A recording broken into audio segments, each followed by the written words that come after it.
Hello there, and welcome to Sweet Child of Time.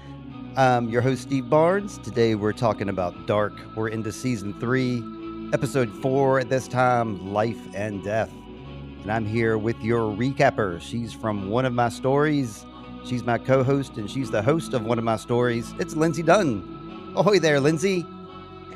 Ahoy there, Steve. And I think we've had a little bit of a time travel situation because we did episode 4 last week. This week we're doing episode 5, not 4. Did I say episode 4? I could have sworn I said 5. The editor will tell me. Well, I got the title right, didn't I? Episode 5. Yeah. Okay. I mean, this, I guess I'm flabbergasted because this was a pretty flabbergasting episode. Like, I think like on the surface of this one, it seems like to like the casual dark viewer, if there is such a thing, like, you know, it goes through all the same tropes of like people talking in a room and saying words like time travel and cycle and Noah.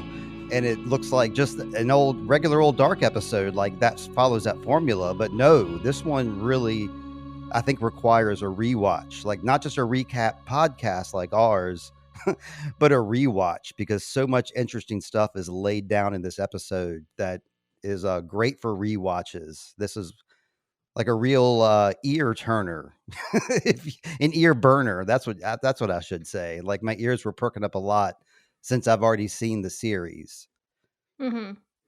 Yeah, the episode title is Life and Death, but we did have a comment on the written recap that, hey, it's mostly death.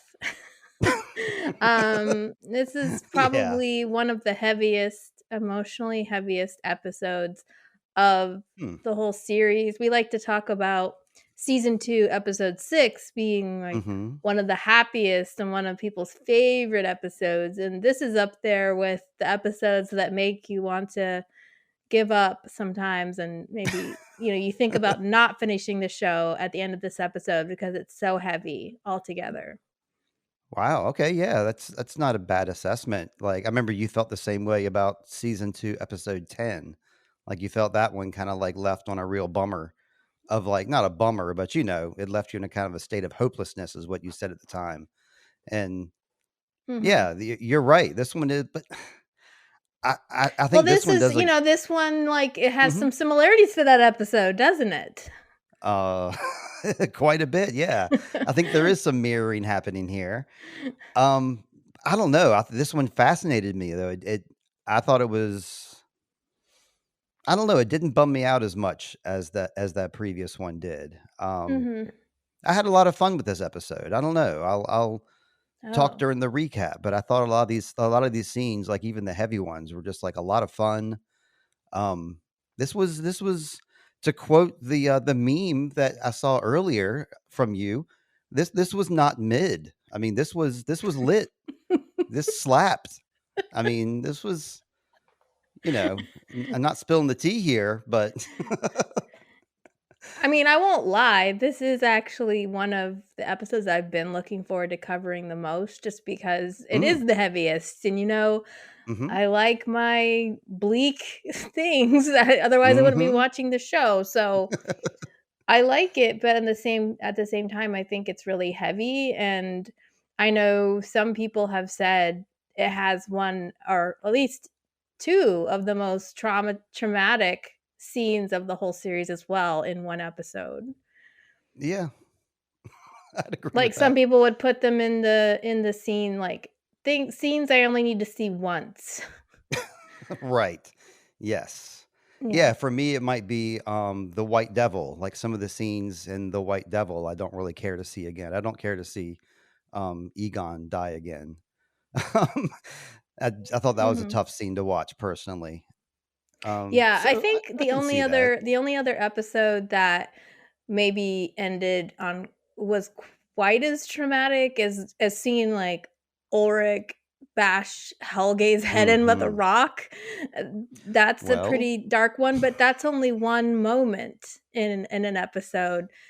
So there's a few true. like there's some literal and proverbial rock smashing in this episode. So I think there's just a lot going on in this episode, but I really can't wait to talk about it. It is one of my favorites, but it's also pretty heavy. Well, wait no more. It's Monday night. It's 8:00. Well, not to the listeners, but here we are. Before we get started, though, I did want to say a couple of words. A couple of words from our sponsors, Lindsey. Not really. I'm just kidding. It's December now, and a lot of podcasts take breaks during November and December. And we were planning on going through, but we're probably going to miss a week or two in the next coming month or so. But I'll still be releasing weekly episodes. I think there'll be a couple that Lindsey won't be on, but I'm very happy to announce this. I'm having a surprise guest come in to watch Dark season 1, episode 1 with me.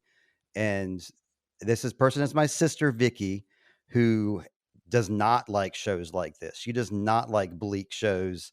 And I do not like shows like reality shows like The Bachelor and Dancing with the Stars. And she adores those types of shows. So I agreed to watch one of her shows if she would watch one of mine. So she's going to be coming on in the next coming weeks, and we'll compare and contrast we'll do like a tete-a-tete of of American and German cinema. And I'm really looking forward to that. I'm happy my sister agreed to do that with me. And Corwin, you might have heard me talk about Corwin, my Wheel of Time new buddy over from the Marshland Media Network. He's the host of This Movie's Gay, and he just finished the 14th book of the Wheel of Time series. He just texted me like 2 nights ago, all excited.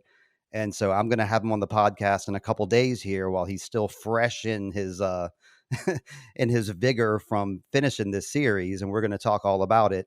And I'll probably release that episode in the coming weeks, not immediately. But I'm looking forward to these new sweeties coming on to the podcast. Well, that episode with your sister sounds fascinating. I can't wait. I think it's going to be one that we're all going to enjoy. I beg you to listen to it as well, Lindsey. I think it's just like I told our listeners that listening to your episode with your friend and y'all discuss the mission, this will be like a similar boat. They'll get to know me a little bit through my sister. She'll confirm some of my stories, and we have lots of TV experiences to talk about. We shared a lot of TV, and then we diverged a lot as we got older. But hey, we're talking TV too. So I want to go ahead and get started with our recap, Lindsey, if we may. Are you ready for it? I am. Season 3, episode 5, Life and Death. And I will say it's been a cold, rainy day in Durham, North Carolina today. So I'm really in the mood for an episode of Dark. So here we go. Exactly. Hey, Steve from Sweet Shot of Time here to tell you about our latest sponsor, which is Zencastr. It's how we do our podcasts now. Zencastr is great for connecting with others because I can connect with other people. I got them all on screen with me. I can record them super easy. And the best thing about Zencastr is to me, the best thing is it records locally. So if I'm recording with someone and their Wi-Fi connection is weak or they're cutting in and out or something, it will still record everything they said perfectly. I might not be able to hear it while we're recording, but in the edit, all of it's there. I love it so much for that reason. I always get a good, strong connection with Zencastr. It makes it really easy to edit the podcasts afterwards. And I guess the main thing about Zencastr is, for me, it's free because I'm sponsored by them. But for you, you can start off getting 30% off if you use my promo code, which is Sweet Child of Time, and you can start out with that 30% off coupon. Now, there's some stuff that I have to tell you, and I'm going to tell you right now. Go to zencastr.com/pricing and use my code Sweet Child of Time, and you'll get 30% off your first month of any Zencastr paid plan. If you want to have the same easy experience I do for all my podcasting and content needs, it's time to share your story. Woo! Sweet Shot of Time is sponsored by Promoco RVA. Recreational use of marijuana is now legal in Virginia. But where do you get it? Google up Promoco RVA, that's spelled Promoco RVA, and schedule services with these guys. Sweet Child of Time can vouch for their professionalism and their products. They have wide varieties of vapes, flour, edibles, everything you can think of, and they're open from Monday to Saturday from 11 to 7. You can schedule your own appointment at your convenience, get verified online, and it's that simple. Promoco RVA for your Richmond, Virginia needs. Or if you're in DC, you can visit their storefront at 1813 18th Street Northwest. Or just check out the link in this description notes. Hey, Promoco, thanks. It's raining in 2020. A figure in a raincoat drags a body wrapped in plastic to a freshly dug hole. Hellgate. Hey, this is this is a sight we've seen before. A person in a raincoat dragging bodies around. So yep. We never know who it's going to be, but this time it's Claudia Tiedemann. Mm-hmm. Covering a body with dirt and marking the grave with a cross. Her task finished, Claudia's face crumples as she grieves at the graveside of Regina. Until this moment, she busied herself with the task of efficiently crafting this burial site. A voice says, "Why do we die? Could we escape if we knew when to expect it? It is the time of our departure predetermined, our dying part of an endless clockwork. We all have one truth in common. We are born and we die, no matter what path we take in between." So in the mood there, right? Yeah, I mean, they're introducing the theme of the episode. Mm-hmm. The title of the episode right here. I mean, I don't know. I think when it starts with the question, "Why do we die?" It's like, okay, this is going to get into it. Yeah, there's more scenes to come here, but I don't know. Do you have any thoughts here about seeing Claudia? Oh, like, yeah, burying Regina here. Mm-hmm.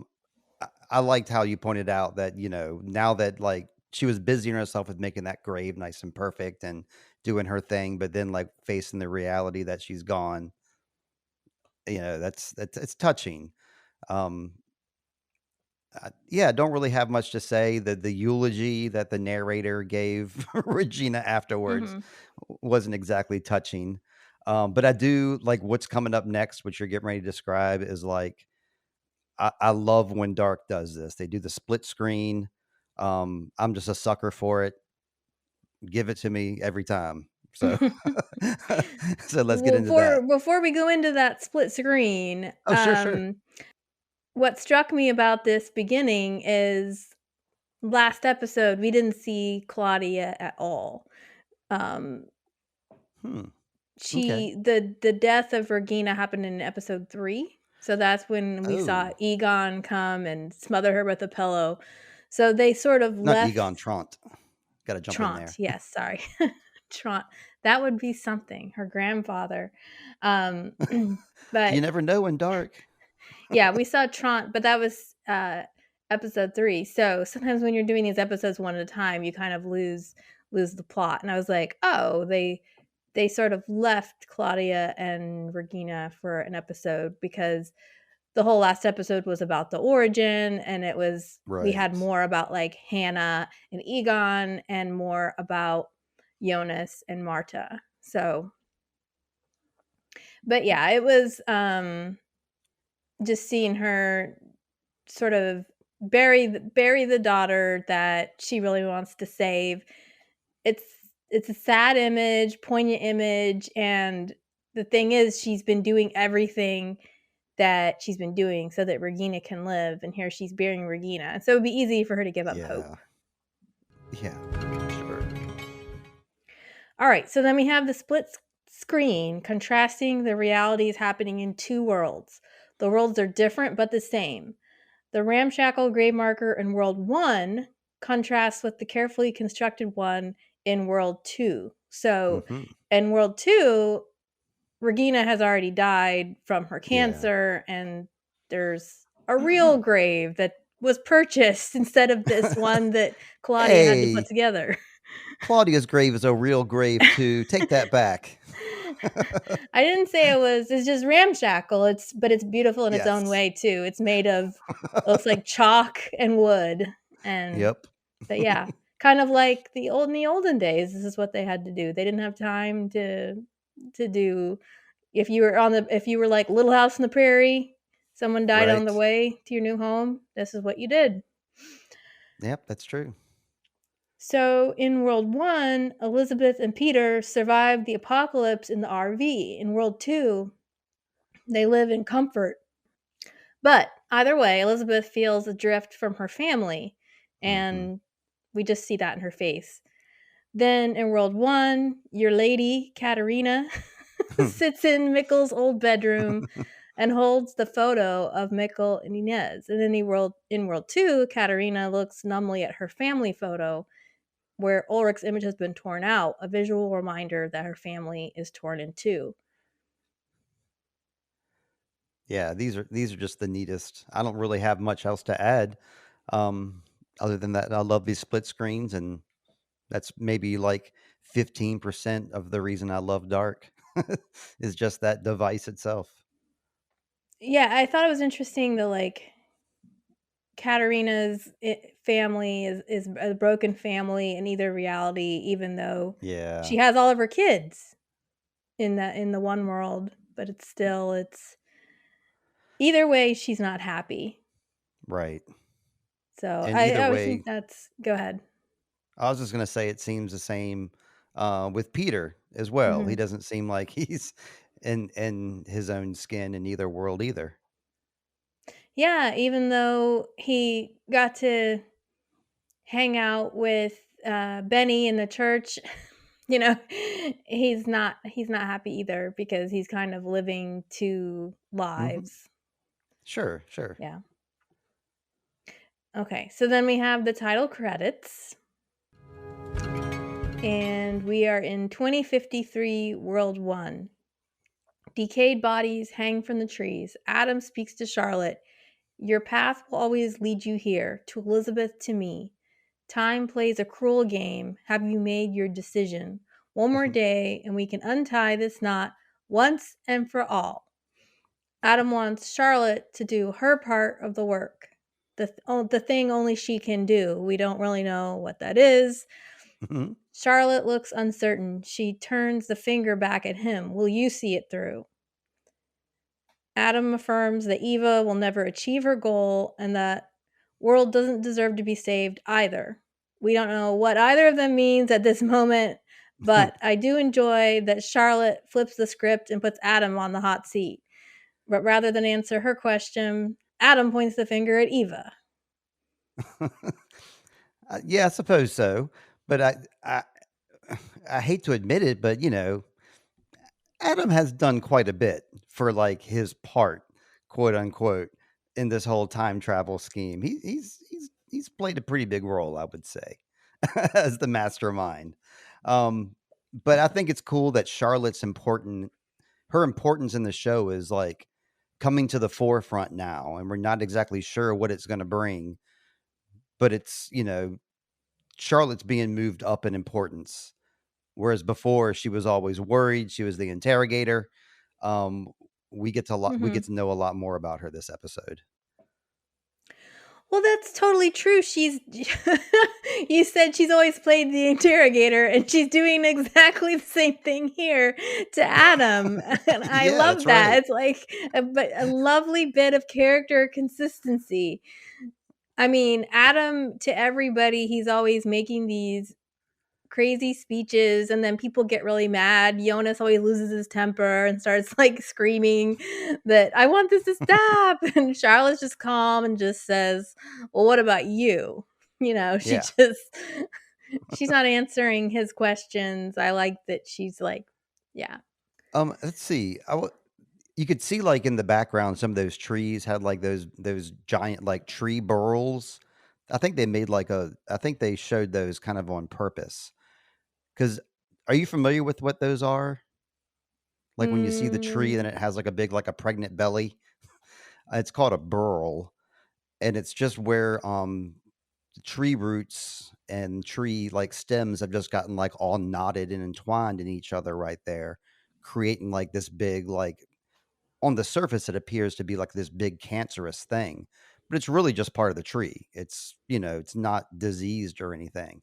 And as a matter of fact, a lot of people like to use that for like woodworking because it has like a real like beautiful veneer to it, like when you can like actually get down and sand it down. So I thought that was a pretty cool choice because we know about all the knots in the show, and especially now how the worlds are getting intertwined, and they chose that spot to stand in front of those two trees that had those big knots in them. Mm-hmm. Yeah, I was mainly noticing the bodies, like the bodies hanging from Yeah. the trees. Yes, of course. That's the first thing I saw too. And he's talking about Eva here. Mm-hmm. And that made me realize like this episode now, this like most recent turn of events, like Eva and this secondary world have all along been part of Adam's knowledge since like the 1880s because that's when he first encountered her. So that's when he, being like stranger Jonas, first encountered this other Martha from this other world. So it's been Mm. known this whole time that there's a secondary world. So I just thought that was kind of fascinating, just realizing that now. Right. There's this other world, but he hasn't brought it up. Yeah. He hasn't brought it up to like the people that that are supposedly on his team. Now, I Hmm. mean, he might have talked about it with, I don't know, let's say Magnus and Franziska, like the older Sure, version. sure. But yeah, he never shared this with Jonas, who might have found it pretty interesting. Yeah, exactly. Oh, and Claudia. Let's not forget Claudia. She's aware this whole time of these two worlds as well. Yeah. But I think that's less clear, maybe. Yes. I guess so. You're right. But I just thought it was neat just knowing that Adam has known this whole time. New Mhm. revelation to everyone. Right. And so then we warp to World 2, 2020. Jonas sleeps in the bed in Marta's room. And don't forget, they had sex last episode. So it's Is the that what's morning acting so after. weird? The morning after, a hand with red fingernail polish reaches for his shoulder. Jonas turns around to see a vision of Marta 1 in the white dress. She looks serene. He wakes up, gasping for air. An all too real Marta 2 lies beside him in a gray top. This is no nightmare or vision. She's real. Jonas used to have nightmares about his father slash Mikkel slash Marta lying in bed beside him. These scenes always had a sense of foreboding. Now Jonas seems uneasy to find a real person. Instead of enjoying this connection, he feels uneasy to be with someone else other than his Marta. Does he feel Hmm. guilty for enjoying this comfort of real touch? Hmm. It's hard to tell what he's thinking. Yeah. But yeah, it's obvious he's thinking this is not my Martha. Like it feels like there's some disconnect. And Yeah. yeah, they don't seem okay. They're not having a great morning. They should It's be kind of waking a up, cuddling, and bummer. smooching.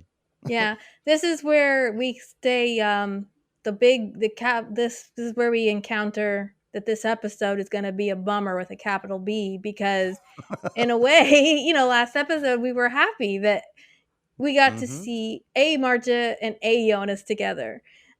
Yes, it's not from the same world, but they seem to finally connect and be like, Right. hey, we're just going to be together. We're going to leave the world outside. We're going to have Yeah. this time for us.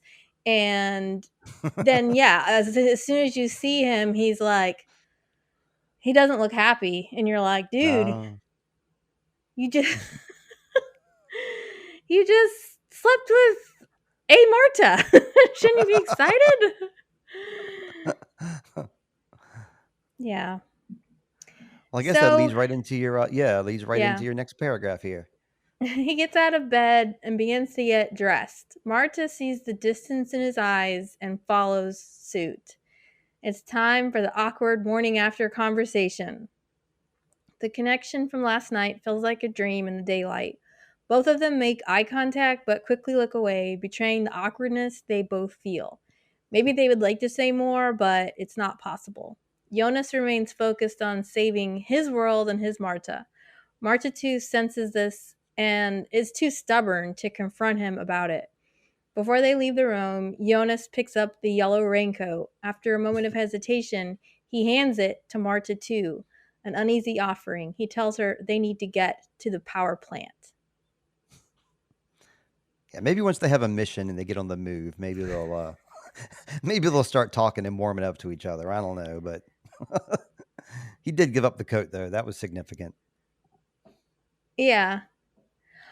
Well, yeah, you could read that a couple ways. Like some people might be like, well, maybe he's going to say, I'm wearing the raincoat today. But I think I think it's more he's showing his lack of orientation in this world because he might like wake up every morning and have to remember which world he's in. And he's like, oh, in this world, I don't wear the Right. yellow raincoat, but that's been Mm-hmm. such a part of his outfit before. So it kind of shows that his mental like state is with the other world, even though he's in this world, that he has Sure. that hesitation or moment. So yeah. Yeah. This is supposed to be my jacket, but okay. Amazing that they wear the same size jacket. Yeah, yeah, that's right. Well, it's typical in teenagers. They all have that teenage body still. Well, they're in their 20s, I know, right? These actors are not teenagers. Mm-hmm. Yeah. And I thought it was really, I don't know, and again, sometimes I read too much into things, but yeah, Hmm. you see Marta wake up and she kind of looks at Jonas, and then as soon as she sees his face, her face just like clouds over too. She's like, okay, we're doing this now. All right. We're not going to talk. Right.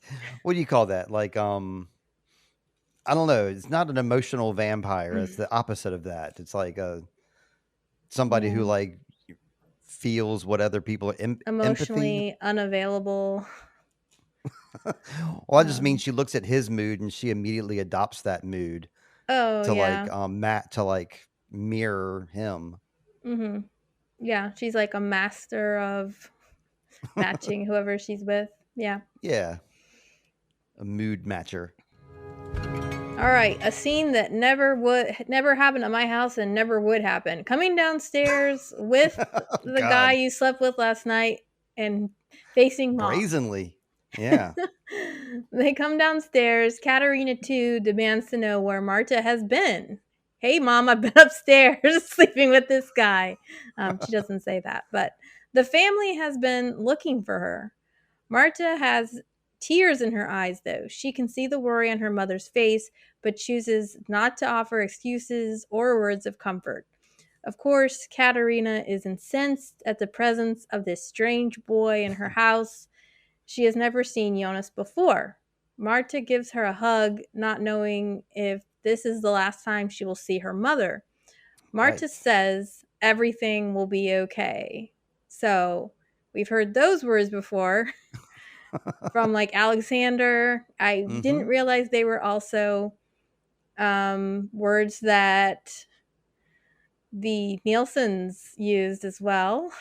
So Bartosz used them on Martha before, but that was in World One. So Katerina returns the hug, noticing Marta's tears, and without saying another word, Marta leaves and Jonas quickly follows, and we warp to World One. Yeah, this is another thing that I realized too, like with this episode, Mm-hmm. and with this scene is just how quickly things have turned around for Martha. Mm-hmm. Like just a couple days ago, she was just in the play and hanging out with Killian, and Yeah. Jonas came in and completely disrupted like her whole world. Mm-hmm. Which is it's a theme of the show. ties in right along with the show. And the other observation from this scene, which I think is a really neat one, which it's the writers being clever, is Katarina says to Martha, where have you been? You vanished into thin air, which I think that choice of words is fun, like considering her mode of Yeah. transportation in this season. Yes, very true. And in the other world, she had a son that vanished, although maybe not into thin air, but Seemingly. yeah. But yeah, I think it's funny saying it to Martha, knowing that she does that little vanishing trick. Mm-hmm. Yeah. And Marta has the weight of the world on her shoulders, knowing she just saw this vision in the last episode of like everybody's gonna die. And so obviously Right. she's feeling that here and kind of going like, I have to leave you, don't know if I'll see you again, gives her a hug. Katarina in the meantime is like, why are you bringing this Being boy into weird. her house? Which is really funny that she's like, who is this person? And in the other world, she's like, do you know who this is? This is your nephew. You're his Oh, aunt. that's right. Stay Yeah. away from her. The sweet, worried Katarina is replaced by the warrior Katarina of World 1, 1987. So A we warrior. warped to World 1, yes. She has the fire in her eyes. She sits with older Ulrich and tells him to wait by the entrance. She will come to him tonight at 10 p.m. If anyone notices, he should tell them he couldn't sleep. Katarina glances quickly at her mother. Helene gets off work at 5 p.m. Katarina plans to steal her key card and break Ulrich out of the psychiatric facility. Ulrich covers her hand with his. She promises that the two of them will bring Mikkel home and touches his cheek. These estranged lovers share an interlude of forgiveness and grace for each other. Ulrich's face registers regret for his past sins. He apologizes to Katarina, feeling unworthy of her loyalty, and it's a heartbreaking moment. What a weird family that they would turn out to be if like her with this Ulrich and then like grabbing Mikkel again. It's like, Yeah. then where do you go? I mean, it's nuts. Like this whole plan is kind of nuts, but it's also like shows like her determination and like just Mm-hmm. her wits and like I don't know. It's like her feelings are like before her brain, I think. I don't know. This is just a very odd plan, but I'm on board with it. I loved it. I'm not Mm-hmm. criticizing it. I just think it's Yeah. crazy. If I was sitting Yeah. next to them, I would tell them so. Like y'all are in the right place. Well, I think it's interesting that I'm wondering what Ulrich's feeling here. Is he thinking like, been there, Yeah. done that, tried that. It's Yes. not going to work, but Katarina hasn't been through that yet. She has lots of energy still. Mm-hmm. Yeah, he hasn't had like a partner in any of that, and now he is kind of old and out of energy. But yeah, he's got Katarina.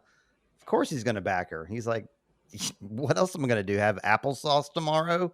I Mm-hmm. mean, this is for him is a great plan. Yeah, I do think it's interesting that her plan is for him to just hang out by the entrance and say like, I couldn't sleep, so I'm gonna stand by the door At 10 p.m. There's a lot of laxness at this place, I suppose. And he's their commissar. Like they love him there. They don't care. Their commissar can go wherever he wants.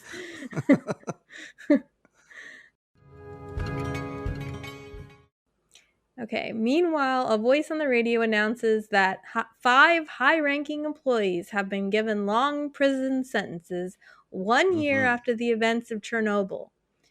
We are now at the store of older H.G. Tannhaus, clocks everywhere.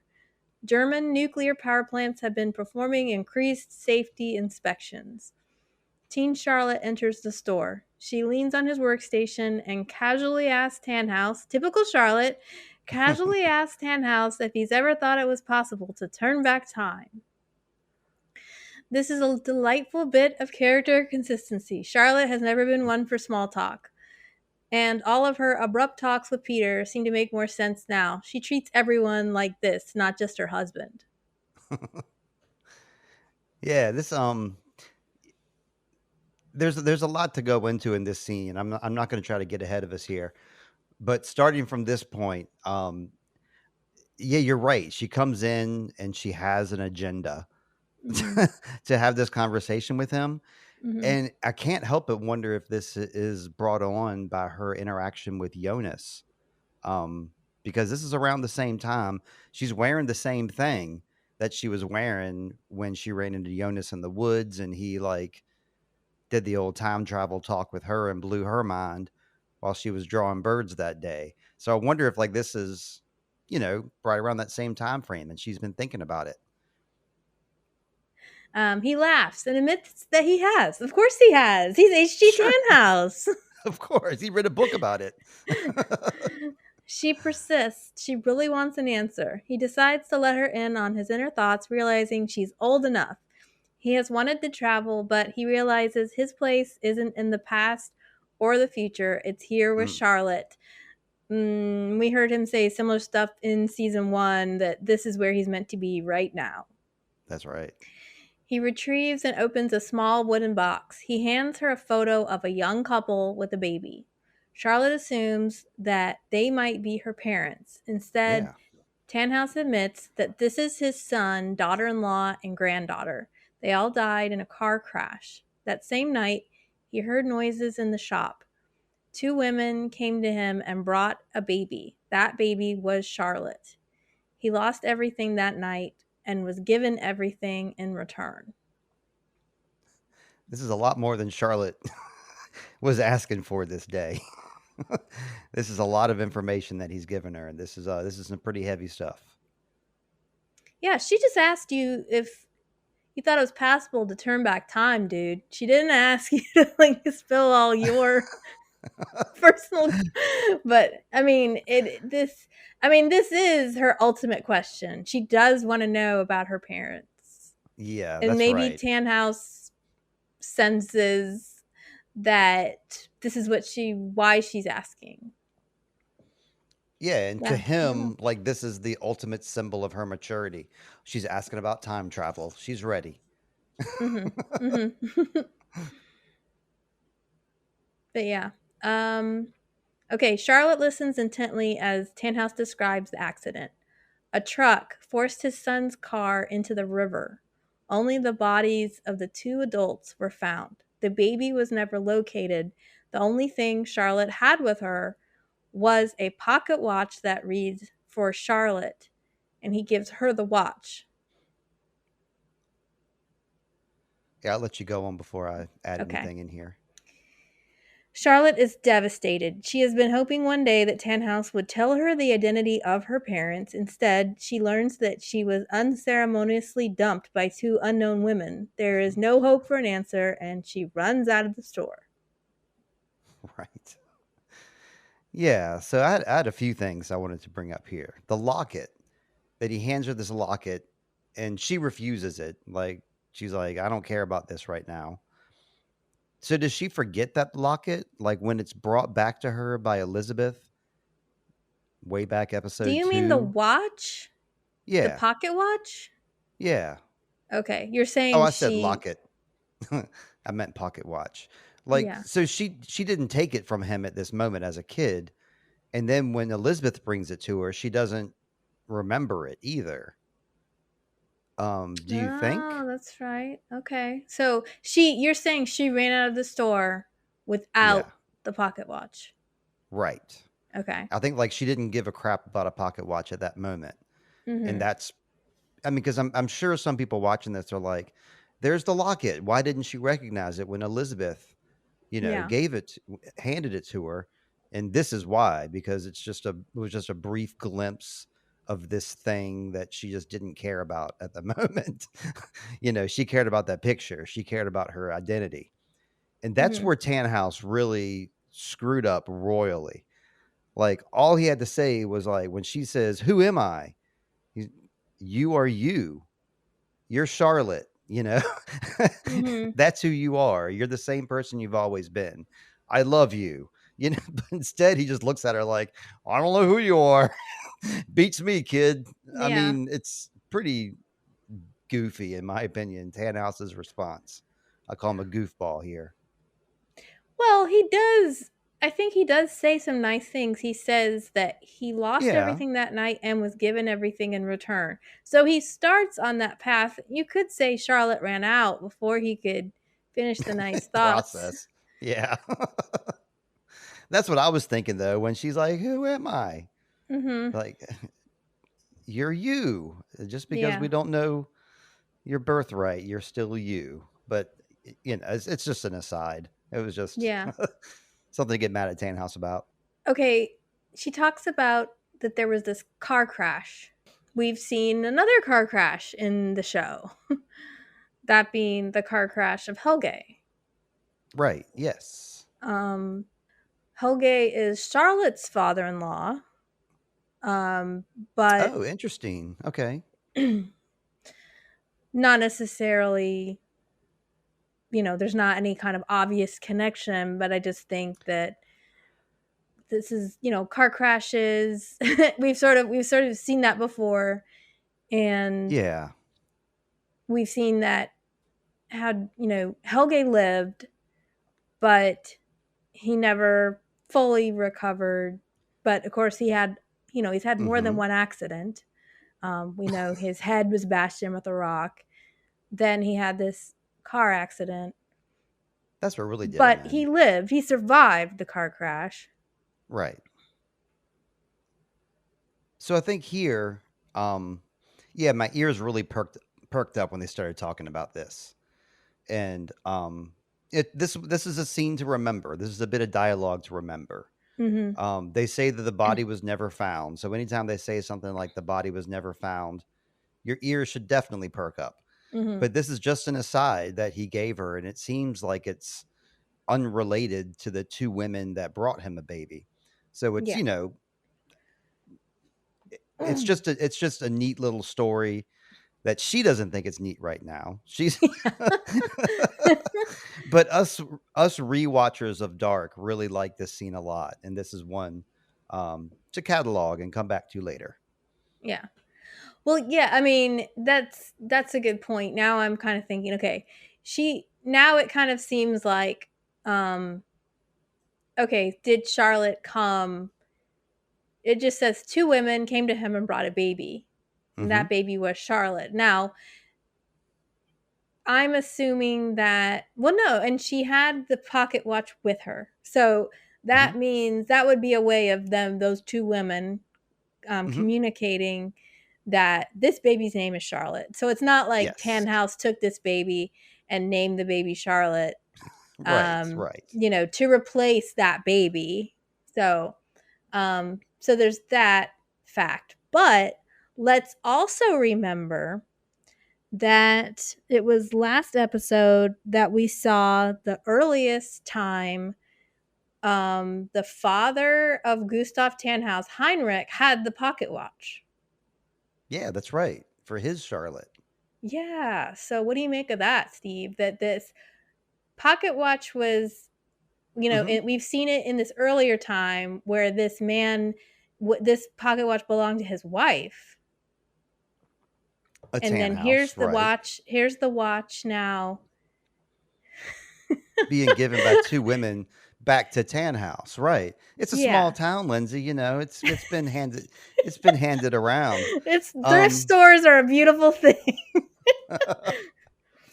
But I guess yeah. where I'm going with this Mm-hmm. is, could it be possible? Okay. Could it be possible that the baby that was never found is not our Charlotte at all? Mm-hmm. Because do we know I think we do know who Charlotte's real parents are now. And we know everything Right? about this. Yes, we know Okay, every angle yeah. of this. Her parents are Noah and Elizabeth. So it's not like her parents were really Tannhouse's son and daughter-in-law. No. But that Charlotte was never found. So, That's right. I don't know, a fun theory could be that the baby whose body was never found somehow traveled through time and became the wife of Heinrich Tannhaus. Yeah, it's open for interpretation. Yeah. Absolutely. And like that tracks. That theory tracks. Mm-hmm. Um I mean, it's a shame we can't speculate about this in real time. Yeah. But I will say that what you said a couple minutes ago, I really liked, because you said, this baby is not like, his, but it is kind of like a replacement for that child that was lost. And he lost his son and his daughter-in-law in that accident, and as well as the baby. So he really lost his whole family. And just like Mm-hmm. he said, he had nothing to turn for, nothing to nothing to live for, basically, I guess is what I'm trying to say. And then these two nuns or these two women come and bring him a baby, and that, kind of replaces that baby in a way. And I don't know. Yeah. It's going to be a neat turnaround. Just wait. Yeah. Yeah, more to come about this scene and the watch and all that, but yeah. So speaking of Charlotte, we warp to World 2 2020. Adult Charlotte visits Alexander in his office. She stares at the folded up shopping bag sitting on his desk. She's here to talk about the boy in the bunker, meaning Mads. She inquires about his well being. He's been running the meeting about the power plant shutting down in 1 year. He never thought it would come to this. Charlotte asks when he came to Winden and when he started working at the power plant. Alexander realizes he's being questioned. He tells her the fall of 1986. She next wants to know about the shift schedules, both the ones now and the ones back then, and do they keep archives? She wants to see the shift schedules for the entire year of 1986. Heck Charlotte's not yeah, messing Charlotte. around. Now, again, I got a lot to say about Charlotte. Once again, like she and Claudia are the stars of this show today. Um, I love how when she comes into the office and she sees that bag, Mm-hmm. and us as the audience know that that bag represents her in a way. Mm-hmm. And Alexander, as he's talking to her, he looks down at that bag, looks up at her, and says he never thought it would come to this. So I think that phrase had a double meaning, like the power plant, and also I never thought I would get blackmailed and have to take you down, but here we are, because we know that Hannah wants to, take Charlotte down for her Ulrich messing around. Yeah. And yeah, she turned into Clausen right before our eyes. Like she was nice Charlotte, talking nice, and then all of a sudden she's asking Clausen questions, getting that serious look, and yeah, she wants to know stuff about Helge back then. And it's funny that like the next scene they cut to is like a wet raincoat in the Mm-hmm. rain, and it looks kind of like Helge in a way to me. Like it looks Mm-hmm. like the old version of Helge. Yeah. But I could be wrong, but I feel like in World 1, when she was looking at shift schedules, she was looking at the schedules for the day that Mikkel disappeared. Right. And then in this world, she's like, the entire year of 1986 is what I would like the chef schedules for, please.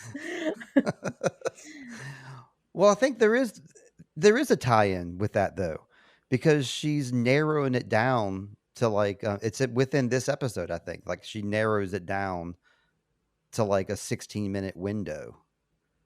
Mm-hmm. So I think she's on the right of it. We'll see. Yeah.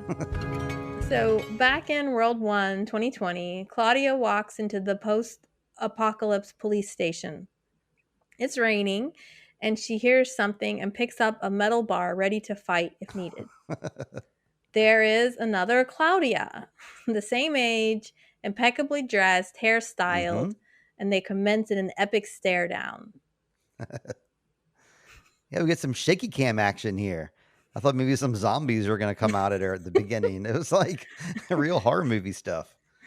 But I love when characters meet their own character.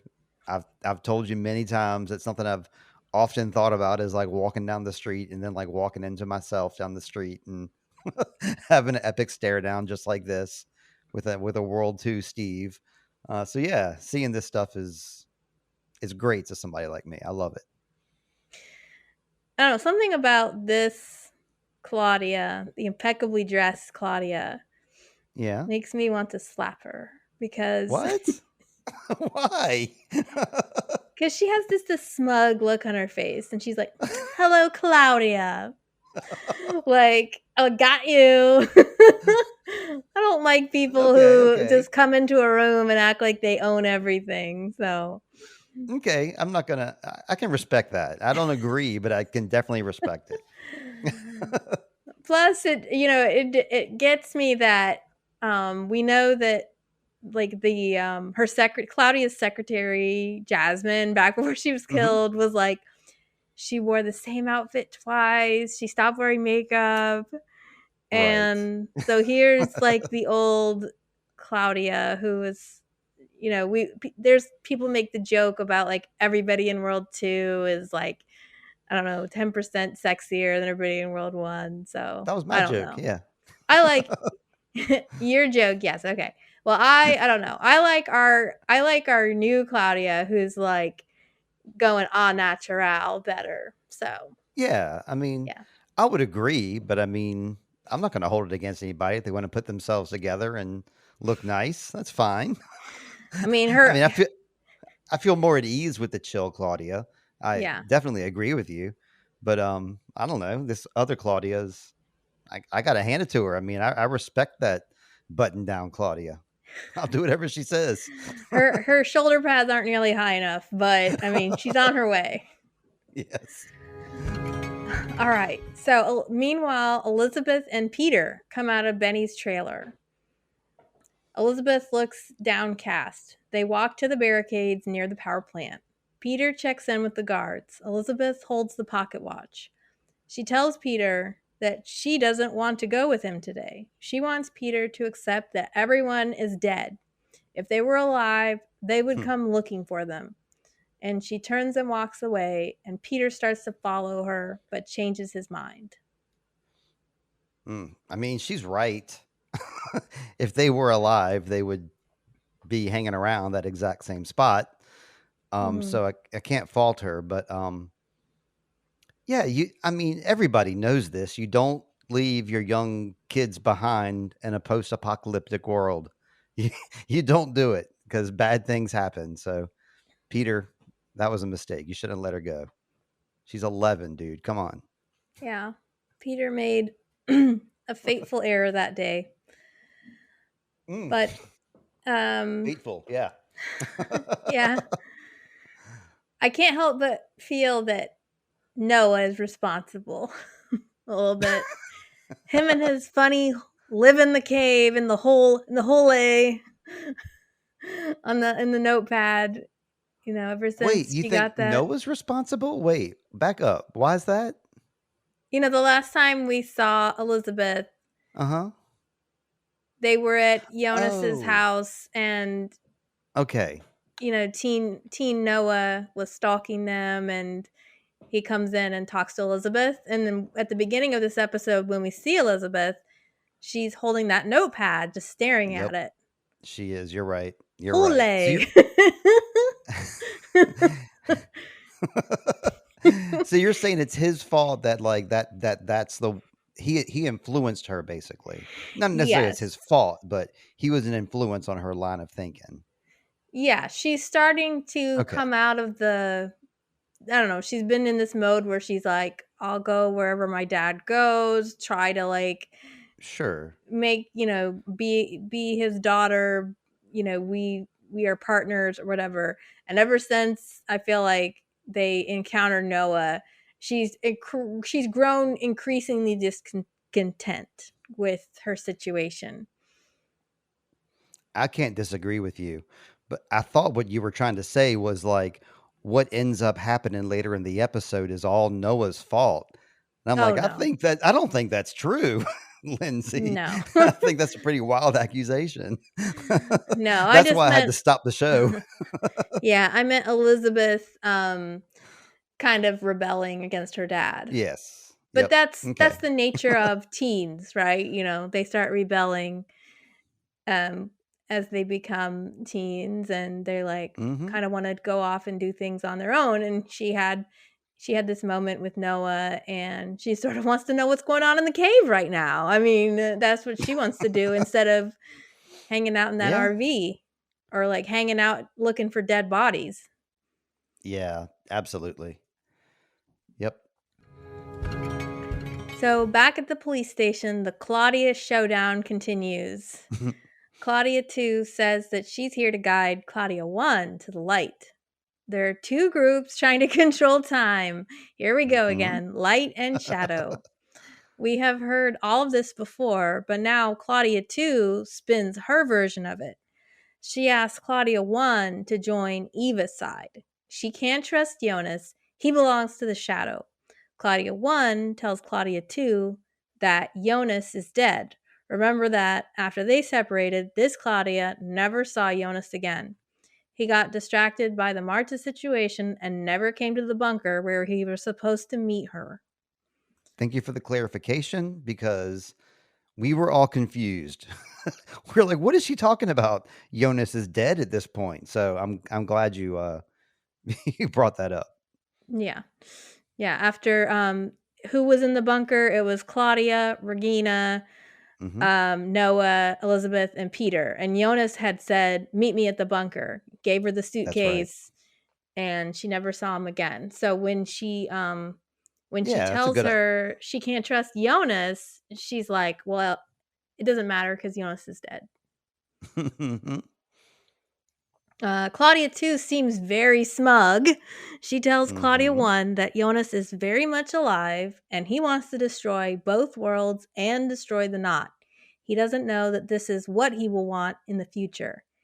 Eva wants to save both worlds. Claudia 1 struggles to keep up. She remembers Jonas wanting to change things. Claudia 2 tells her that he believes that because she, older Claudia, told him that. It's a positive feedback loop. It sounds like a mouthful, but this is very important stuff. Yeah. And so, if you didn't follow that, just rewind and listen to that one more time. Or if you're reading her recaps, you got to read this a couple times because it's confusing, but it's actually it answers a lot. This is I don't know all this information. Like I said before, is really important information. It's not just mumbo jumbo here. Well, I think for other characters, we see other characters that have these kinds of conversations, like Adam with Jonas with Hmm. Adam and Jonas with Eva. Basically, you have this strong person. They can get you to do anything by explaining their form of logic. But this isn't just any character. This is Claudia. This is the woman that was taught by Bern Doppler that things don't happen by themselves, Hmm. and it's gonna take a lot to turn or convince a Claudia. So she's really gotta have her act in order here to do this. But she's trying to explain, yeah, um, why you can't believe that Jonas wants to change things. And she's like, "Well, because that's what you told him." Old Claudia told him, then we have it's like the Right. Claudia Jonas feedback loop. So, but in a way, that's what, really that's what all the characters are doing. It's a positive feedback loop with all of that's causing all of our cycles. I should have interrupted you because this next Yeah. paragraph is just as important as the previous one. Yeah. So then, all right. So continuing on, actually, Jonas opened the passage in 2020. Older Jonas, that is, Stranger Jonas, shut it prior to that in 2019. It was opened for the first time in the summer of 1986. Each time, cesium residue was left behind, the dark matter. In each cycle, at all 3 moments, cesium is brought into the tunnel before it has fully decayed. It expands exponentially. It must continue to exist for eternity. Everything in the loop must continue to happen until Claudia can figure out how to really change things. Now Claudia begins to believe her because of the science.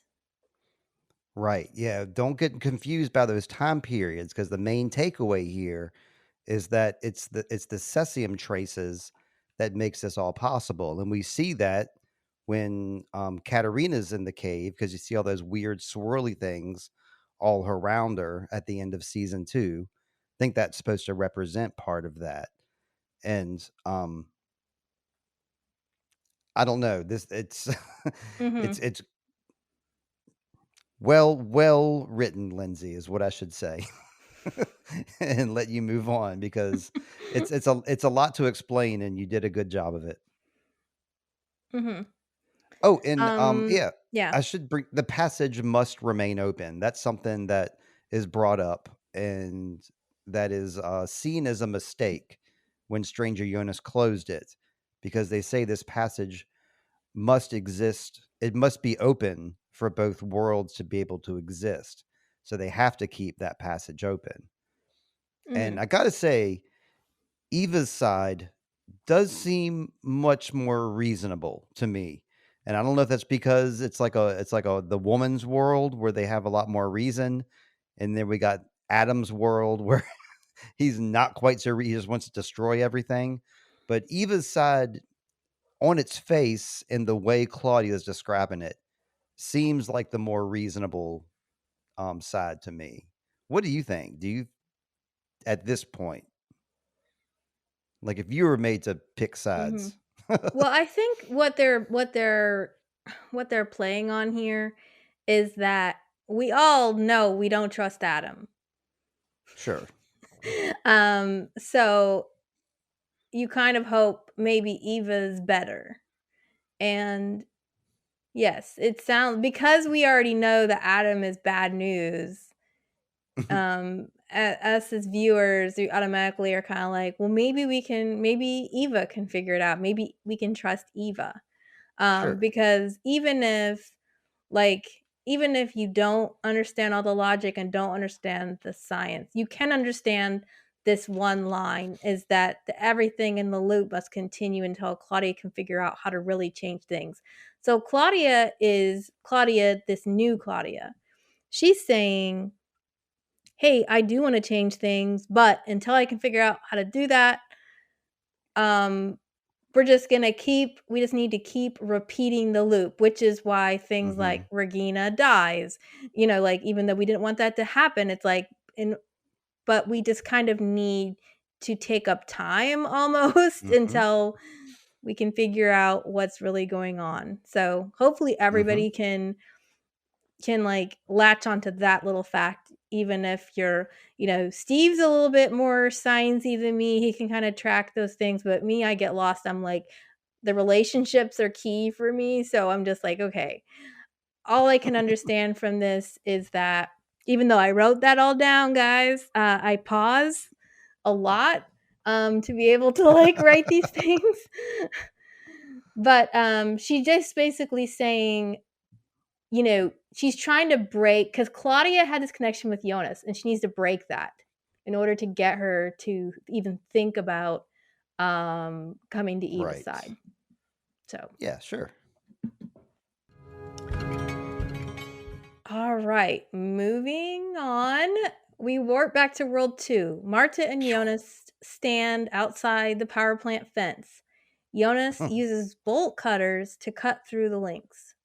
Marta asks, what's in the barrels? Jonas doesn't know, but he knows something happened in the summer of 1986. The substance in the barrels made time travel possible. The truck with the barrels is arriving tonight. They will wait for it to be delivered. Marta crawls through the links and cuts her right cheek on a piece of metal. This moment makes Jonas stop in his tracks. He stares at her like a ghost. He realizes that Alt Marta had a scratch on her cheek too, on the left side. Right then and there, he decides to abort the plan to follow Eva's instructions. She told him he could change things, but it looks like everything is just happening the same. So far, following orders has only made the thing he wanted to stop happen again. Marta too gets mad. She doesn't know about Jonas's world, but this is her world. Maybe they can stop the apocalypse here, at least. Jonas argues that this might be what Eva wants. Marta feels pain, realizing that Jonas's thoughts lie only with saving his world and his Marta. He's just with her to use her for this plan. You have to feel bad for Marta too. This is her first rodeo, but Jonas is becoming a veteran. They're all lying, he says, and he's tired of being used too. He will go to Eva now to hear the truth. But what makes him think they will tell him the truth now? That's my personal side note there. And Marta too can't help herself. She decides to follow Jonas, even though her instincts tell her to stay at the power plant.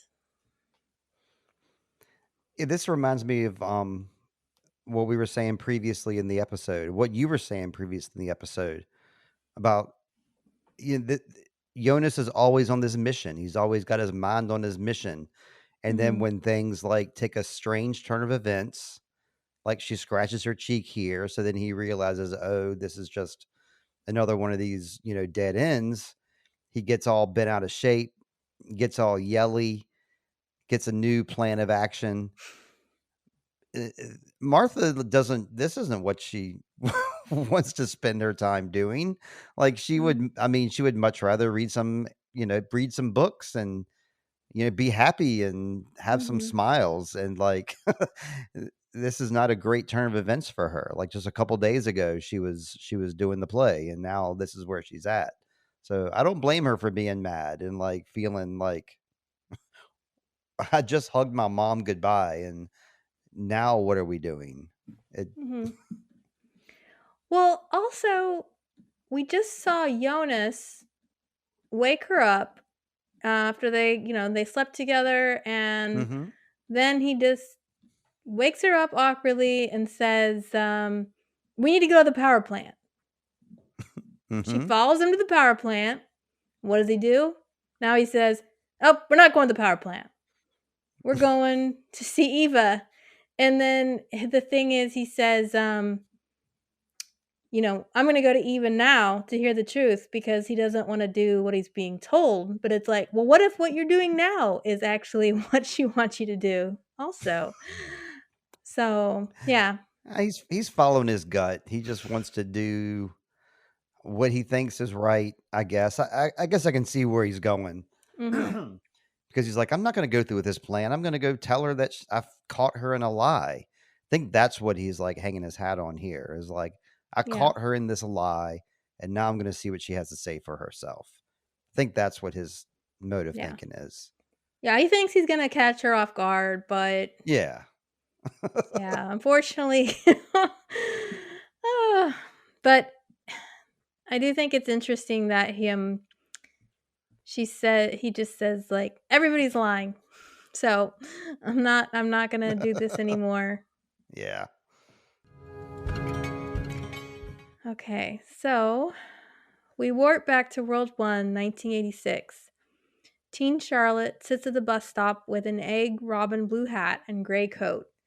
It's not clear if she planned to go somewhere or if she just wanted a quiet place to think. The bus pulls up because, like, the bus doesn't pull up very often, Steve, so it's usually pretty quiet here.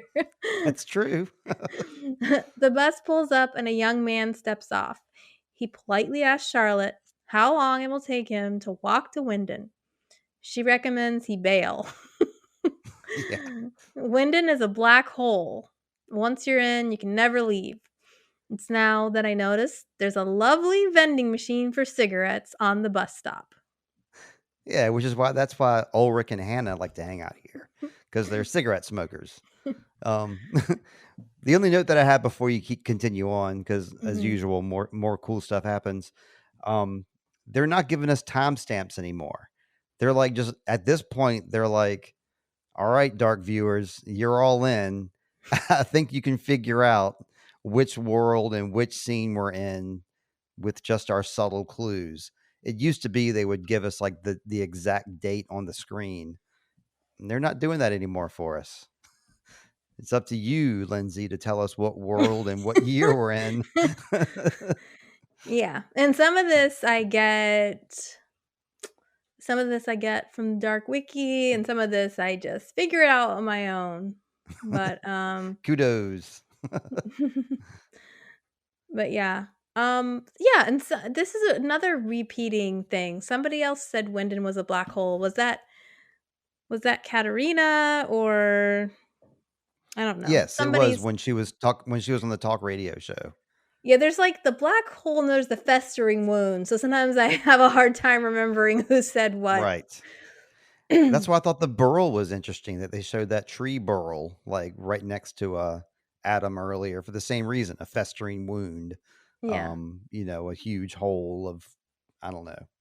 Yeah. Oh, and both Francisca and Bartosz gave reports on black holes. Mm-hmm. So yeah. Cool. All right. Peter comes to sit next to her. He kindly asks if she's okay. Charlotte says that it's complicated. Peter admits that everything is complicated. She asks why he came to town. He mentions that his mother died and he has come to live with his father. He just learned who his father is when his mother died. These two have a similar backstory. Both seem to feel lost. Charlotte tries him out. Does he think you can bring back people from the dead? Peter asks how that would work. He doesn't shy away from the question or act like she's weird. Charlotte responds that you have to get to the person before they die, because that's what Jonas told her. Exactly. And the boy's name is Peter. Yeah, I love this meet cute with Peter and Charlotte. This is great. I've been waiting for this moment because they keep talking about Peter when he came to town. He was Helge's kid, but they've never really answered it until now. It's like deep into season 3, we finally get to meet young Peter. And yeah, he's looking good, looking like, I can see this actor growing up to be the other Peter. I love their casting. And I love their vibe together. I mean, these two are made for each other here. No wonder they hooked up. I mean, I know like their sexuality doesn't blend exactly, but I mean, they definitely vibe together here, and they got this immediate rapport. Now, Steve, you know that this young Peter is actually the real actor's son, correct? Oh no, I did not. Okay, yep, they're actually related. Well, they cheated. That's cheating. Just like two of the unknowns are also, Father, actual. Yeah. I did know that about the unknown, but the Peters, no, I had no idea. Again, great to hear. And this is one of the scenes that like I was, picking myself up off the floor. I just loved this scene with Peter and Charlotte. I just love nostalgia, old scenes like this. Yeah, you can see how they vibe, like you said. He's a good listener. She just got emotionally whooped by her grandfather, or her adopted grandfather, not feeling well, and she probably a lot of people do treat her like she's a weirdo because of the way she starts conversations. And Yeah, maybe. they're both kind of orphans, and yeah, this whole like get this statement about you have to get to the person before they die. Yeah. It's kind of Just a weird obvious. thing to say. It's a cheat. Again, it's a cheat. Yeah. Yeah. All right. So we warp to World 2.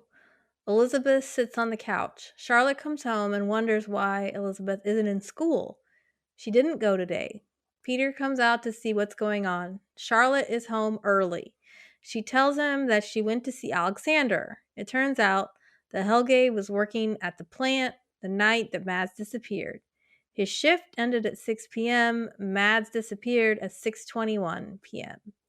Peter is incensed that Charlotte is still on this path, and she's saying this right in front of their daughter. Helge was with them the whole evening. Charlotte persists in speaking about the topic. Peter then reminds Charlotte that Elizabeth is not deaf.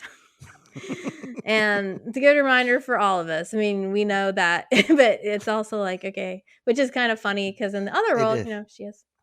Yeah. Yep. Charlotte says that Ulrich is right. These events are all connected. Peter turns Ooh. from frustrated to emotionally dead when she brings up Ulrich, and Charlotte leaves to go back to the office. A2 Peter. I mean, yeah. She's not the only one sleeping around, Peter. Come on. But yeah, that she's not deaf thing is a classic. Why was she home from school? Did they say? I couldn't think of a reason. Yeah, I don't know. We have we already I'm sorry, I get confused now. Have we already had the episode where Helge turns himself in? Yes. Okay. Um Oh, so it so might be maybe. that we're just all upset. We want to stay home today. It's a hard day for our Yeah, family, that kind of thing. that makes sense. I'll buy it But because she's obviously not sick. Charlotte's so kind of emotionally dead that she doesn't think about it. She's just like regular day at work for everybody. Plus, he's guilty. That Helge guy. Yeah. I don't know. Yeah, I mean Franziska's not there. So Yeah, that's true. We don't get a much of Franziska. She. Well, I mean, actually, we'll check in with her in a couple minutes. But yeah. first, we have to get through the worst scene in the history of Dark. Yeah. But So if you'd like to take the reins. Charlotte did make an error though, mentioning the word Ulrich. Oh yeah, I mean, yeah, she could have just not attributed the author of that quote, and it would have been Mhm. fine. Yeah. Okay, we warp back to World 1. Rainy day at the RV continues. Elizabeth arrives and finds a strange man inside searching for food.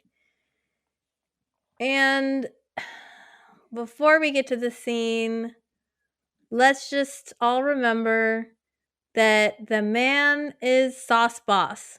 So he's not really a bad Yes, guy. he's a ballet dancer. Isaac Dentler is a ballet Isaac, dancer. he's a ballet dancer? Yes, he is. He does ballet professionally. So, he's a great dude.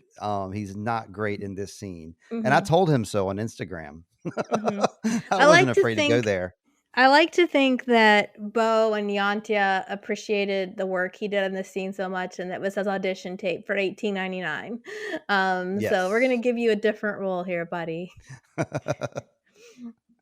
Or maybe they found him like when they were you remember Francisca used to do like that dancing thing with the ribbon dancing. So maybe Yes. like that's where they found Isaac Dentler. Okay. Oh boy. All right. So she finds a strange man inside searching for food. He tells her not to be scared, but when she tries to flee, he bashes her head against the door, giving her a deep cut above her eyebrow. She wakes to find him heating up a can of food on the stove. Her hands are tied behind her back. He tries to make conversation, but of course, she can't understand him, and he's not knowledgeable enough to make sure that she can read his lips or anything like that. Yeah. He just keeps saying like, "Why aren't you talking to me?" Like Because I don't like you. yeah. All right, he sits down on the bed next to her to eat. It's been a while since he enjoyed a hot meal. She backs away from him, hoping he will eat and leave. And we're kind of hoping the same thing. Mm-hmm. Instead, he reaches out to touch her. She reacts, but says nothing. It's a terrible scene to watch. He then starts to pull at her clothes. Elizabeth is helpless to protect herself since she's tied up, and she can't even scream. He gets on top of her and begins to sexually assault her. Peter finally arrives home. Yes. He goes full on dad mode, doing whatever he can to protect his daughter. The two fight, but Peter isn't a strong man. The stranger outweighs him in every way. Elizabeth sees a knife and begins to untie herself. By this time, the stranger is on top of Peter. He bludgeons his head with a can of food, and Elizabeth removes the ropes binding her and bravely attacks the stranger with a knife. She's no shrinking violet. Elizabeth has him in a chokehold, but the stranger throws her off. He goes back to Peter, pushing him up against the wall. Poor Peter. Gravity is working against him. The stranger has the advantage and pushes the knife into Peter's Mm. throat. But Elizabeth is ready. She pummels him in the nose with a fire extinguisher and bashes him in the head with it over and over again. She then finds her father dead. She sinks to the ground, shivering. She's now an orphan, and a warlord is born. You should have said that more confidently. A warlord is born. Because that was a good line. I liked it. I'm very confident about my line, Steve. Yeah, okay, good. Yeah, I like how they cut right to the older Elizabeth after this scene too. Like, and then we're like, oh, this Elizabeth has been through a lot more than we realize. Mm-hmm. Um, yeah, hands down, a really tough scene to watch. I didn't enjoy having to watch it again. Um, I don't, it's an action scene, so there's not much we can say about like the action itself. I mean, well shot in a small quarters. Right. Almost reminded me of the fight scene in Raisin, Arizona. They did the same. They did a comedic fight in a small trailer that was it was done for comedic purposes though. And here it was just the close proximity of everything just made the fight just more, not just claustrophobic, but just more dangerous all around because you never know what you're going to be hitting against. Mm-hmm. But Yeah. yeah, he died in Bernadette's bathroom. So I mean, he was kind of, that's the person that he was in love with, and he Mm-hmm. dies, where she spent a lot of time. Yeah. But he also died on the toilet like Elvis, so that's not great. Um, I like Peter a lot. The last scene we got to see young Peter and how cool that was. Yeah. And so it's like life and death. It's exactly like the title of the episode. We saw the beginning of Peter. Now they're unfortunately showing us the end of Peter. Even with the end of Peter, though, it's the beginning of the new Elizabeth. Mm-hmm. And what is it? Charlotte says, "Hey, I recommend you bail on coming into Winden." Um, It all led to this. yeah. But Yeah. you have to hand it to Peter. He immediately, did whatever he could to protect his daughter. Oh, And yeah. we know Yeah. he's not, he's a gentle soul. He's a therapist in one world and a pastor in another. True. Wow. Okay. He's a very caring person. So it was, Okay. I don't know, I just respected him so much seeing him now. I mean, I feel like anybody would, like, to protect their daughter, they would do anything, but it was still, like, quite something to Mm, see in his part. yeah. So I Yeah. mean, yeah. I mean, it's one thing to like know, like I'll do anything for my daughter, but then it's Mhm. another to actually be faced with it and to do it. And yeah, he Yeah. gave 100% of his strength and effort to protecting her. So Mhm. kudos to Peter. Yeah. It's just a Did very for how violent this scene is, it's just a very long scene too. It seems to last it forever. is? It does. It sure does. Yeah. And Isaac Dentler, he obviously plays a character that's really dense because he goes from like smacking Elizabeth around to then like he tries to feed her and tries to talk to her and then he tries to assault her. It's like he's just like thinking like at the spur of the moment, like none of this was planned. Mhm. Um, I don't know. It was disturbing watching his turn of character. Yeah, he was there he was there to find food, Yes, and he definitely. didn't expect for this young lady to come home. Yeah. but still, you would think, I don't know. He's not a good person because you wouldn't No. have to be violent with a tween girl to get her to, he could have gotten this food without doing any of this other stuff. Yeah, just smacking her on the head, that first whack on the head, you knew he was a Yeah. bad person. It's like that Yeah. was not necessary at all. Yeah, I wasn't sure, even why that happened, like, cuz she was trying to, like, um I I thought she was just trying to leave the trailer maybe, but she did have the knife, so maybe she was trying to attack him, so he thought he had to stop her, so but I don't know. Yeah. But now Peter's dead and she's now this orphan, and we see, yeah, she has this pose. She sits down and there's blood all over her face, and then we cut to 2053 older Elizabeth. And she never washed that blood off. She is one of Adam's soldiers, so she has to never wash again. That's in the contract. All right. Older Elizabeth watches the unstable God particle. Adam stands nearby. Older Franziska, Charlotte, and Elizabeth are all together. The family reunited. They embrace 3 in 1.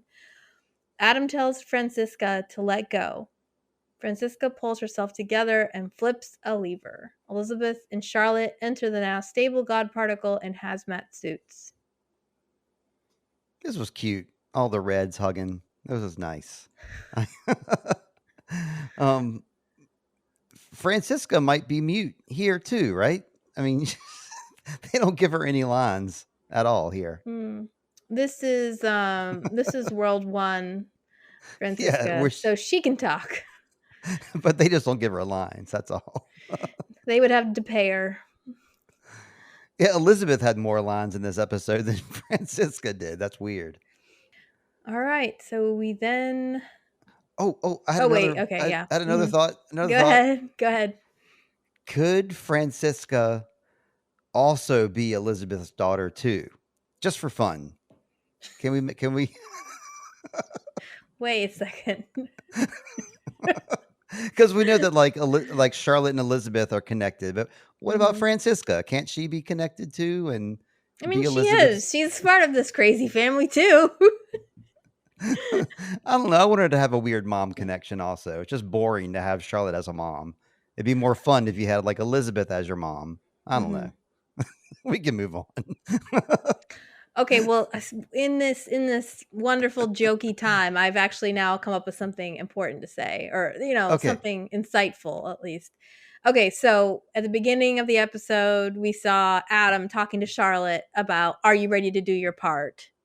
Okay, here we have Elizabeth and Charlotte are now into the God particle in their hazmat suits. So I guess that means Charlotte is getting ready to do her part. All right, yeah, there you go. Yeah. She It all came decided to do around. it. Yeah, and we'll find out what that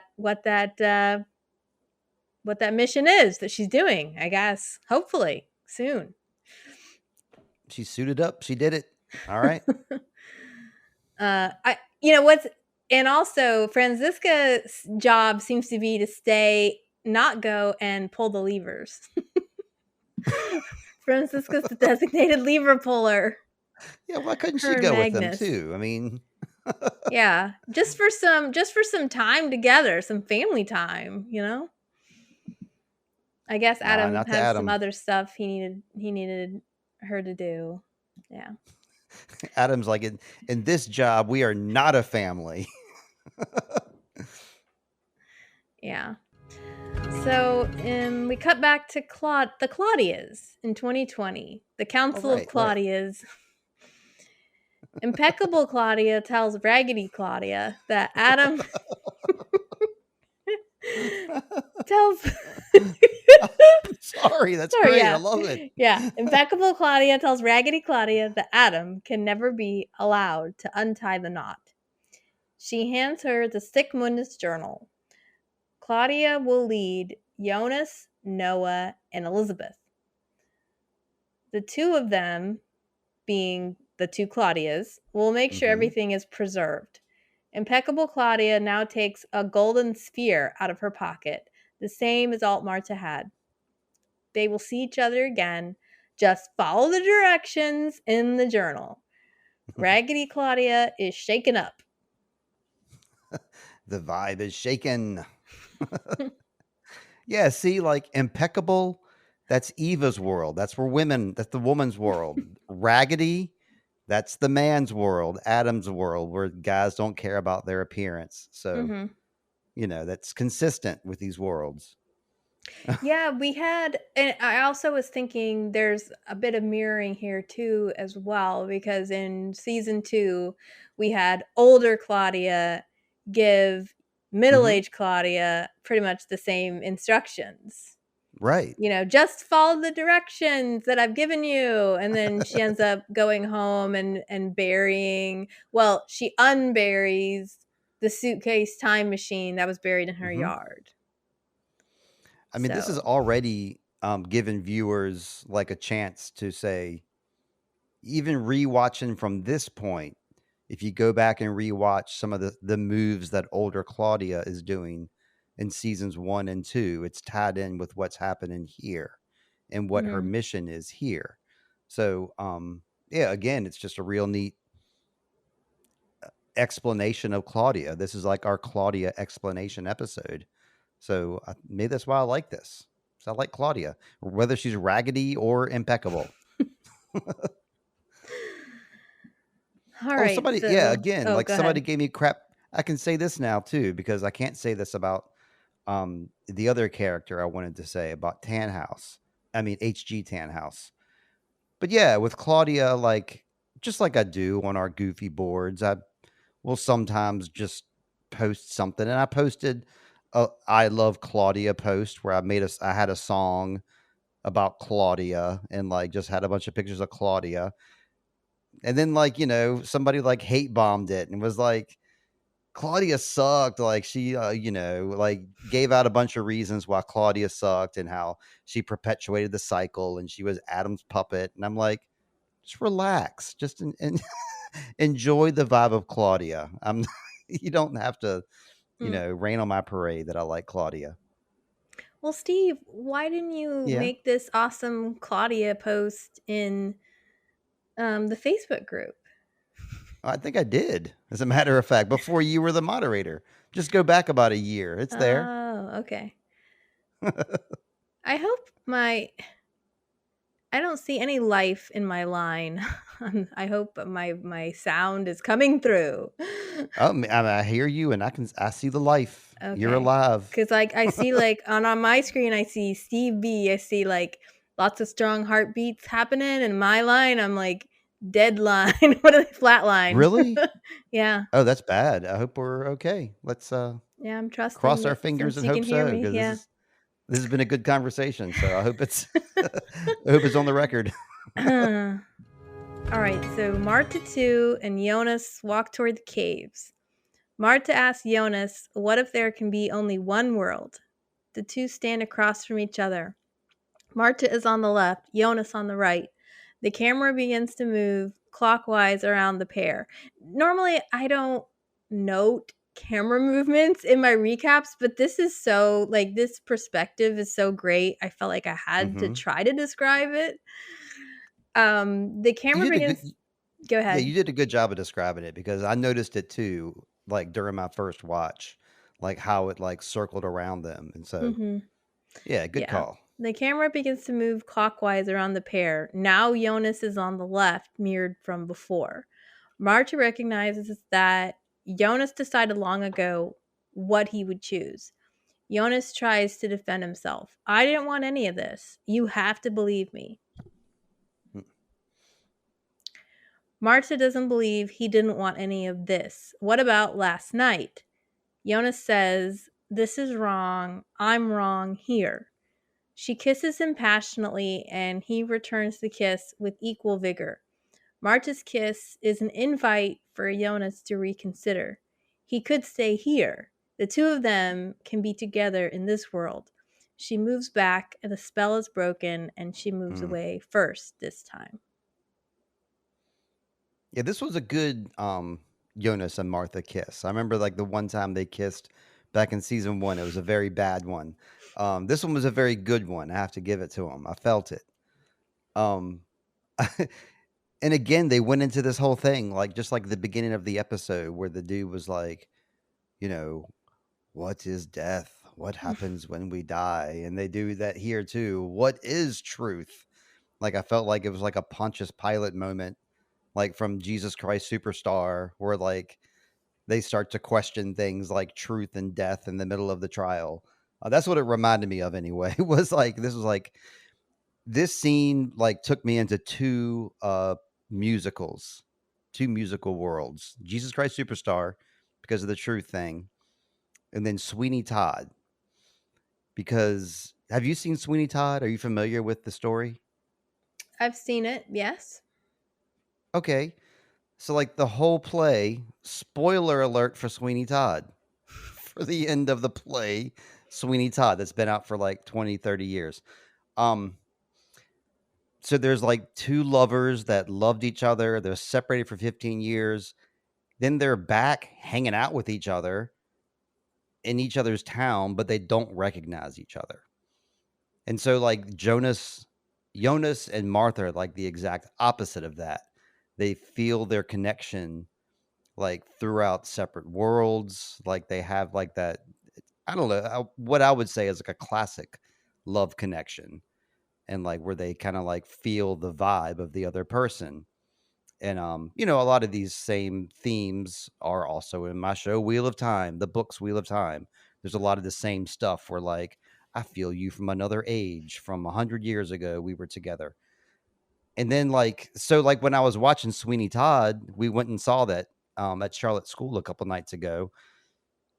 I was already spoiled to it. So this is like the second time seeing Sweeney Todd. So I was like, he doesn't recognize her at all. Like they never loved each other. They Sweeney and Lucy never had a connection. They didn't care about each other. So that's what I was thinking about when I was watching this was like, I like their like otherworldly love connection. I'm into that kind of thing. Sweeney Todd, I was mad. Yeah, lots of great mirroring here to the whole we're wrong, except for this time, it's still Jonas saying it, but in World 1 he said it to Marta because he found out she's his aunt. And then Right. here it's like, you're just the wrong Oh, Marta, the wrong Marta in this world. And so it's in either case, though, it's Marta who's trying to convince him or get him to remember like their love through the kiss and, right. trying to awaken that. And I think this is definitely a moment where they're playing up the tragedy, like the tragedy of Greek mythology here, Okay. um, because this is a pivotal moment, right? Like Yeah. he could stay.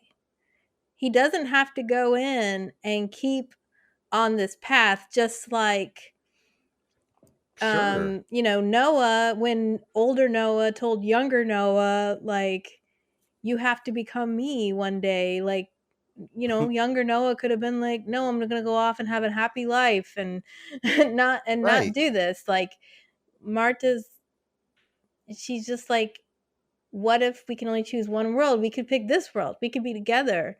And she's kind of just trying to say, like, pick me. She doesn't say that, but that's what she's doing. And Okay. ultimately, she can see, like, he's not going to. And it's really Hmm. powerful how she walks off this time, leaving him. Whereas he's the one that's always, he's rushing up, just like an Ulrich thing, like he's just rushes off and then she follows. And this time she's like, I'm leaving first. And then he has to follow her. Okay. Yeah. Yeah. I'm with you there. I like that. Yeah. And I think that's why they did so much camera work with like, this is kind of a moment, in the show. It absolutely it is. Yeah. Yeah. And Yeah, I lost my train of thought, so we'll move on to the next one. Yeah. You're trying to hold back the tears, and I don't blame you. All right. So, we now have another Laughter to moment. crying. Another moment coming up. Oh boy. Okay, I'll sit up straight. Yeah, we warp to World 1. It's 1987. Helene walks home from work wearing a pink coat. She's wearing the St. Christopher pendant. She notices Katarina following her home. Not a scaredy cat, she demands to know what Katarina wants. And I say that because she was sort of like turning around and running away from Katarina, and she finally just stops and says, "No, forget this." I'm just going to be like, "What do you want?" Yeah, it's the And right approach. yeah, it is, but it's also like we know where Katarina gets it from, that she's that Oh, brave. sure. Yep. Katarina tries to threaten her with a knife, demanding the key card. However, this is not the Katarina we have seen before. She looks terrified. Helene can see this. Anyone with the predator instincts of an abuser can see when someone attacks with Hmm. conviction. Katarina did not look this way when she attacked Regina or Hannah. Yeah, the definite reason is because she's still terrified of her mother after all these years. It's like Mm-hmm. hardwired into her DNA. Yeah. Helene feels like she knows Katarina from somewhere. The two of them begin to scuffle. Katarina reaches for her bag. Helene manages to bend Katarina's wrist back. On instinct, she calls her mama. Helene steps back, horrified. She runs away from Katarina, and Katarina trips and loses her knife. She still catches up to Helene, though. The two fight, and Katarina hits her in the head with a rock. She rummages in her mom's bag for the key card, but she makes a fatal flaw, turning her back on her mom and dropping her weapon.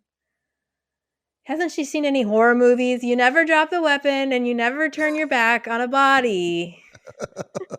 Well, this is 1950 something, so not a lot of horror movies have been out yet. That was the 1980s, Steve.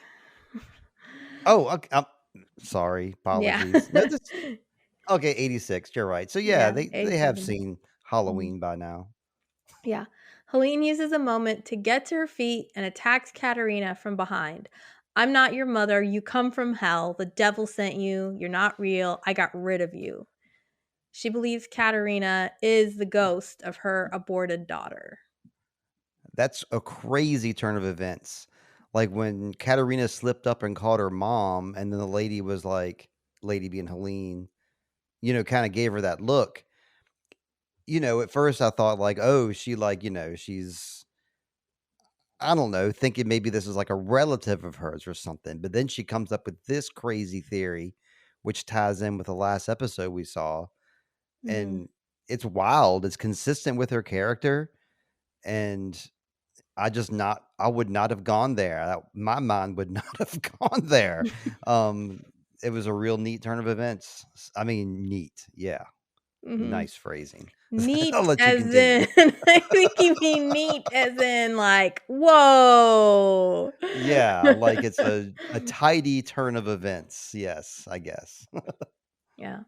This moment when Katarina kind of she grabs this like little pocket knife or Hmm. almost it almost looks like one of those X-Acto knives you use to cut a box, like a box cutter or something. Yeah. She takes that and threatens her with a knife and says like, "I want the key card," but she looks terrified. That part, the way she looks is almost looks like she's holding a stick and doing like she's a Harry Potter student and sort of like doing a spell with a stick. Yeah. But yeah, it's not good, and it's not what we would expect of our Katarina, but that's how we know Mm-mm. how powerful her mother's hold is on her because of Right. how scared she looks.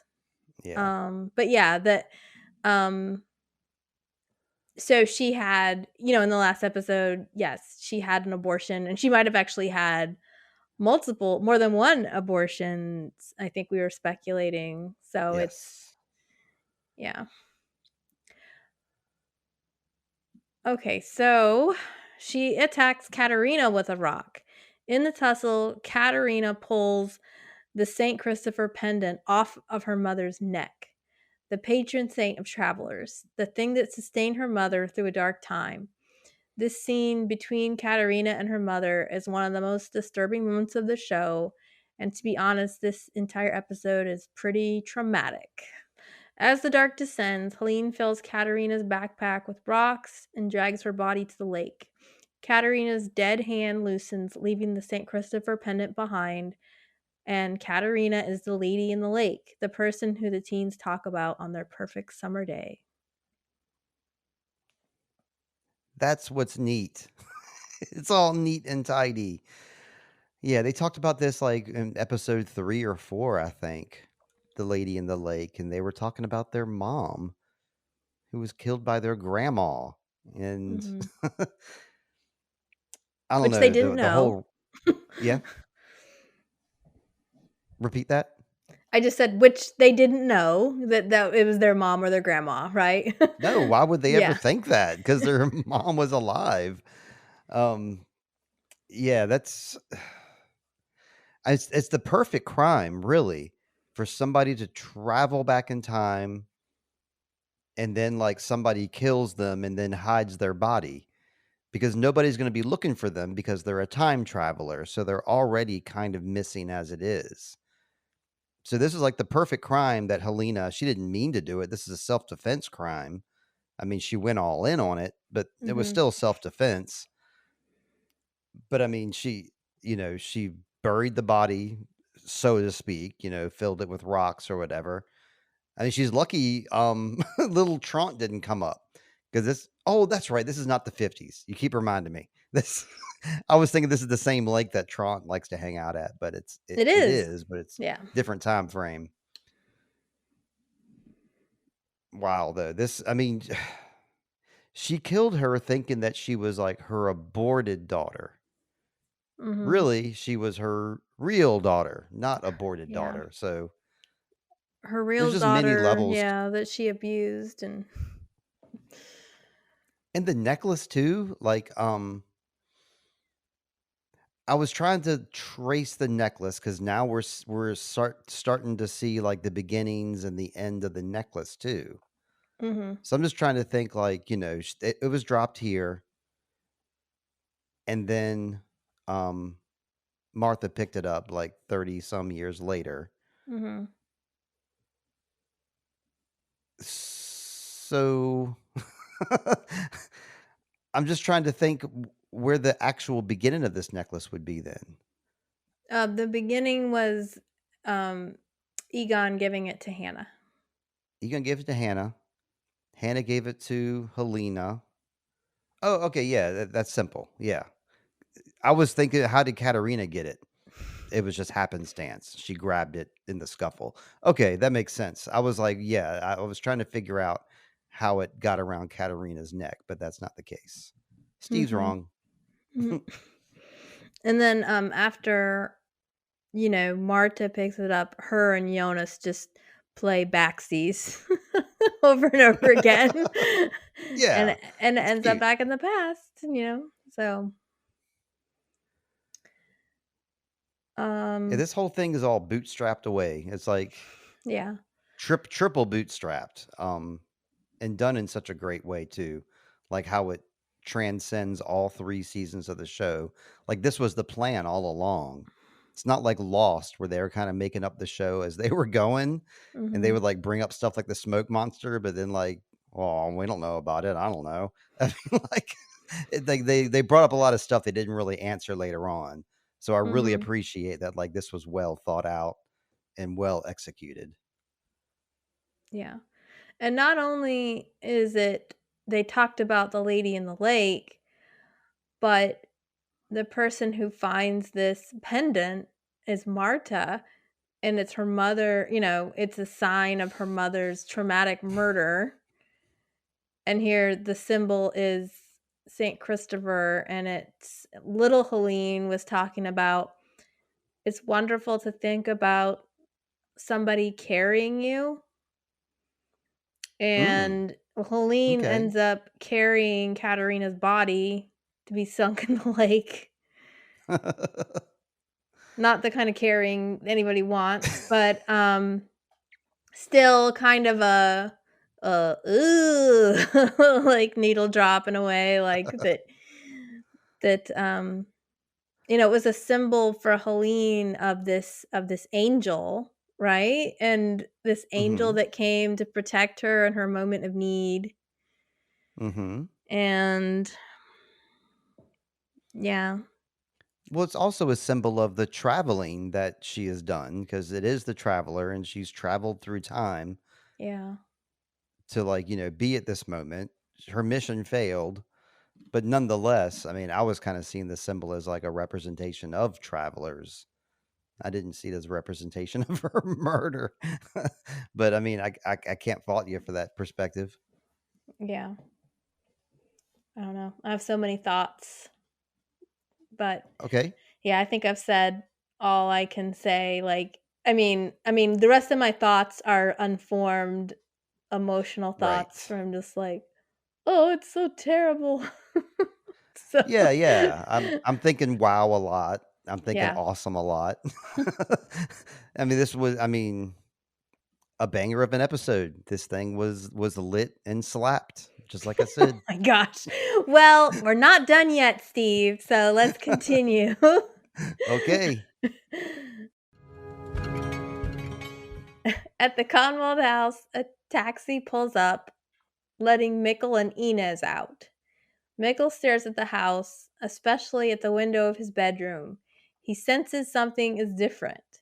We are led to believe that he feels the connection of his mother's presence. Mhm. Ever vigilant of her son's mood, Inez offers to make him hot chocolate, her drug of choice. Mikkel notices the broken window pane where Katarina broke in. I love how this ties in with Claudia's explanation of time traveling too. How she said, like, when you go into the tunnel, like you leave the cesium residue behind, and it Mm, kind of like loops things around. And like Mikkel is kind of picking up the residue that his mom left behind, like the broken window, just maybe her whole vibe in the house. Um, I don't know. I kind of thought about that she was yeah. leaving her mom residue behind and he was picking it up. Yeah. Well, and yeah, he's always shown himself to be a very intuitive young man. Yes. Like he senses things more clearly than other people. So Yeah, and that's pretty that clear here. tracks. Yeah. Meanwhile, across town, teen Katerina sits at the kitchen table doing her homework. Helene comes in and begins pounding a bottle of vodka. Mhm. Katerina asks if she's okay. She notices the blood on Helene's clothes. Helene begins to vigorously wash her hands. Katerina gets up to comfort her mother, and her shirt reads Liebe, which means love. That's a nice touch there, that shirt, right? Yeah. And yeah, Katarina should know. Like, I was looking at like her where she was sitting at the table, and Mhm. like her mom comes in the house like behind her, and Mhm. her mom has that habit of smacking her head. I would Mm. never sit there with my back to the door. I would Yeah. always be facing the door with the table between me and mom. Yeah, well, that's how she died. She turned her back to her mother. Yeah, good call. Another turnaround. So Mhm. just sitting on the wrong side of the table right there is all it Yeah. was. But this is like the heartbreaking thing about this, but is just that here's Katerina, and we see she's gotten her head smacked from behind, but she still is wanting to comfort her mother. She still Yeah. tries to make that connection. Yes, that was clear. I like that. Helene looks grateful for a moment for the concern, but defaults to cruelty, attacking Katerina for a hickey she finds on her neck. She begins to beat Katerina, calling her a slut. Worst of all, she says, I should have gotten rid of you too. Ooh. Katarina raises her arms to protect herself, but she can't protect herself from her mother's disgust. Ugh. Yeah, this was a really, really rough scene. Like, she's a Yeah. monster. Helene looks like a monster, acts like a monster. Mm, She is a monster. And yeah. like turning this rage onto Katarina for absolutely no reason. Um, doesn't she have any repentance for her act that she just committed? And now she wants to beat her daughter on top of that. I Mm-hmm. mean, I mean, like the last episode, we see young Helene, and we're like, oh, Yeah. young Helene, maybe she's a nice girl. Nah. A lot can happen between point A and point B. That's true. And she was a child of a. We know that she was abused as a child, so she's real Mm, backwards with her way of thinking, I guess. yeah. She just doesn't even know how to respond when somebody shows her a kindness, Right. Yeah. you know. So But yes, this whole not yeah, and loving she that says, scene. yeah, she says I should have gotten rid of you too, and she did. Yeah, we saved the worst for last. And yeah, she did. That's right. She did end up doing that. She just got home from doing that. Mhm. Um yeah, yeah. You have to make that connection to me. Yeah, I just got home from killing you. So now I'm gonna beat you to death too. Mhm. Ah, more awesomes, more wows going through my head, Lindsay. What do I do with this? I don't know, this is I guess this is why for me this episode is so heavy. So when you said you had fun, I was like, "Hmm, all right." Well, I mean, these scenes are great. I mean, Yeah, you can't I mean, they're disturbing. it's I a don't great li bit of I mean, storytelling. yeah, that's right. It gives you the feels, not the great feels, but you're feeling something. Mhm. And you're getting to know these characters. I don't know. I maybe I like am too like taken away with like young Peter and young Charlotte and some of these revelations that were made here and um the ending that we're getting ready to get to. I don't know. Yeah. It's it's a full bag. It's a full bag of emotions. Well, sometimes you can only say it with music. So now we have our montage. Yep. The track is "In the Woods Somewhere" by Hozier. I know that song. I know that song This is a too, Steve. yeah, this is a wild choice. So I mean, I knew that this song was part of the show. Um, but it's just really telling that this is a song that you and I decided that we were going to try to tackle. And so this whole past week, I've been actually for the past 2 weeks, I've been like playing this song over and over and over again, trying to get it just right. And then to see the song come up in this episode, that was another personal reason that this episode really spoke to me because this song came up and that you and I have been working on this song. And then here it is in this particular episode. It was another wow, awesome, I can't believe it, neato moment. So, Mhm. Yeah, and some of the lyrics are cool, like, they talk about the fox, and, we have Elizabeth in this episode, and she's oh, our representative of the fox, with her okay. fox hat, so there's just I little didn't make little that tidbits in connection. the song. One of the reasons that this song, I mean, I don't know. I'm glad you chose this song for us to cover. I would not have chosen it. And I'm glad you chose it because it forced me to like listen to the words a little bit more. Mhm. And to get a little bit personal, I'm going to go on a little aside here on an Okay. unpleasant story. But basically, what this song is about, long and short, is a fellow finds a wounded animal in the woods and puts it out of its misery like an act of mercy. But then he kind of feels like there's an even stronger animal watching him. Does that sound about right? Do I have about the right?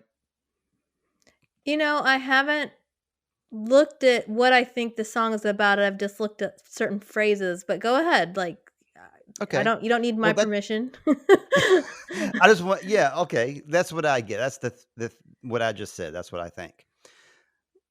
So, Lindsay and I have been playing this song, and I've just been playing it and playing it.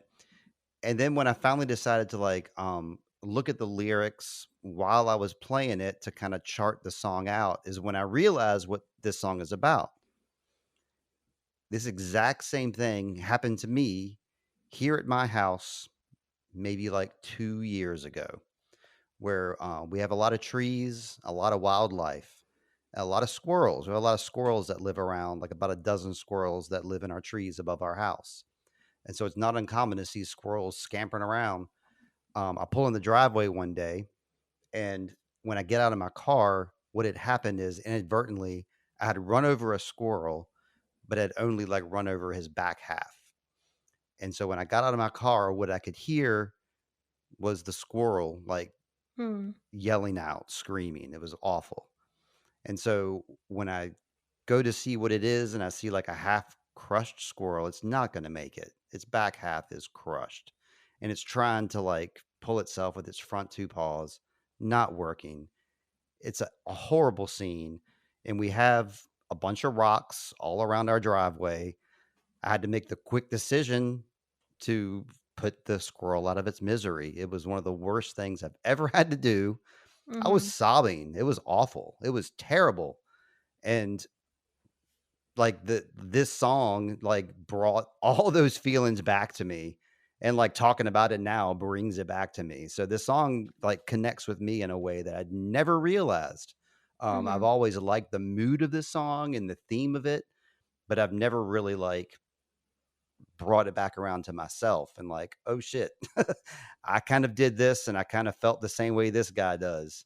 Um, Mhm. it was rough. So that's my little Steve tie-in story with In the Woods Somewhere.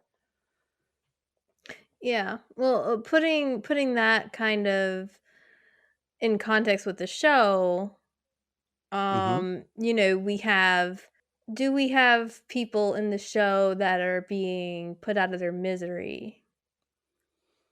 Well, there's definitely people getting smashed with rocks. Yes. That's what Hoosier says in the song. That's what I did with a squirrel, and that's what people are doing in the show. Yeah. Is it putting them out of their misery? No. Like today, we saw self defense. Mhm. In Ulrich's case, maybe in Ulrich's case with young Helge, because he didn't really want to do that, but he felt like he was doing the right thing. That's true. But yeah, they didn't use it in that episode. Nope, they did not. They um used it in this one. Yeah. I mean, the whole episode between Helene and her mother did happen in the woods. So there's that kind of connection with the nature and I but don't see yeah, like a direct just tie-in though, other than like with this song is really mournful and sorrowful sounding in this episode. A lot of mhm. mournful stuff happened. Well, maybe it's about the scene that we're getting coming up. But I Let's guess try it let's out. talk about our montage first to see what are the scenes we're seeing in the montage. We Okay. see the St. Christopher pendant on the beach. Ulrich waits for a Katarina that will never come. So we have Mm. the older Ulrich waiting at the front door as she Hmm. asked him to. 10 o'clock. Charlotte in World 2 looks at Ulrich's empty office. H.G. Tannhaus looks at the photo of him and Charlotte. She comes home saying nothing. Teen Peter arrives at Helge's cabin. Meanwhile, in 2020, Peter is dead in the RV. Mm. In World 2, Peter sits near a sleeping Elizabeth. In World 1, Elizabeth sits in the caves. Teen Noah finds her. Claudia reads the journal she gave herself. I don't have much to say about the montage other than that I always love the music montages and they never disappoint. Mhm. We do have the origin of Elizabeth and Noah. Oh yeah, yep. She Yeah, shows here we up. go. They're gonna start hanging out. The fox shows up at the cave, and this was the only other connection she had since the rest of the people in the bunker scattered to the winds and didn't stick together. That's her only choice. She knew he was in the cave, so she goes there for a safe, quote unquote, place. Yeah, it makes total sense to me. Yeah. And yeah, something we were chatting about in our group text is we noticed like in Dark, a lot of the songs they use, or all the songs they use in this montage, are fairly recent. I think the oldest one we found is like 2010, that like Peter Gabriel song. Whereas in 1899, they were more into like doing like classic cuts from the 60s and 70s and 80s. So, I thought that was a kind of neat turn for them. What I could see what they're trying to do here in this show is to like, showcase like newer, more underground artists. 1899, they just went balls to the wall. I'm like, let's get some Black Sabbath and some Beatles in here. Yeah. Another shot thing that I think is worth mentioning, because we're getting ready to enter into our final lap here around the sun of this episode. We have the mother Helene with the rock hitting over the head. She raises her right arm. That's the same arm like Ulrich raised the right arm to bash Helge in the head. We've got Elizabeth with the fire extinguisher over her right shoulder. And then in 1899, we had the character Tove. Jerome? Tove. Wait, who is she Who bashing? the guy who was trying to assault her. Right. Okay. Yeah, with a Yeah. rock. Yep. So but when 1899, before it came out, they had the trailer, and I had made I guess you call it a meme, but it was more like a visual comparison of those 4 shots together. And it's kind of a cool thing. That's like a visual signature in a Bo and Yantja piece is like, the bashing always happens on the right side. So Yeah. I guess if it was in World 2, the bashing might happen on the left side. I would hope so. It Yeah. better. All right. So we warp back to World 2, Eva's world and Eva's lair. Jonas and Martha 2 arrive at Erit Lux, the family tree visible. Martha wonders where they are. They look at the painting of Adam and Eva. Older Eva arrives. This is Martha's first chance to see her final future self. She's only seen stranger Martha so far. Oh, that's right. Okay. Eva says, and so it begins again. So if Jonas had thoughts about throwing her off guard, it didn't work. Yeah. Jonas accuses her of lying. He wonders if it's true they can only save one world, and he wants to go home now. Eva has a scratch on her left cheek. Eva tells him flat out that there is no return for him. She says a human being lives 3 lives. The first one ends with the loss of naivety, the second with the loss of innocence, and the third with the loss of life itself. Yours ends here and now. Bam. This is some Adam stuff again, right? Like she's totally being Adam, walking in with a cryptic phrase. From his playbook, because he said the same Yeah. thing. Yeah. It's I guess it's in that journal. This is what you say to Jonas. In walks stranger Martha. Eva says that Jonas has accomplished what he came to do. Martha too protests that they have accomplished nothing. In walks Alt Martha. She has both a small gash on her right cheek and a big gap on her left cheek, indicating that this is what will turn into Eva. She is what will turn into Eva. Martha too says, "Who are you?" Alt Martha looks defiant and feral. She apologizes, then shoots Jonas. It's so abrupt. It's very abrupt. Again, mirroring the Adam shooting Martha.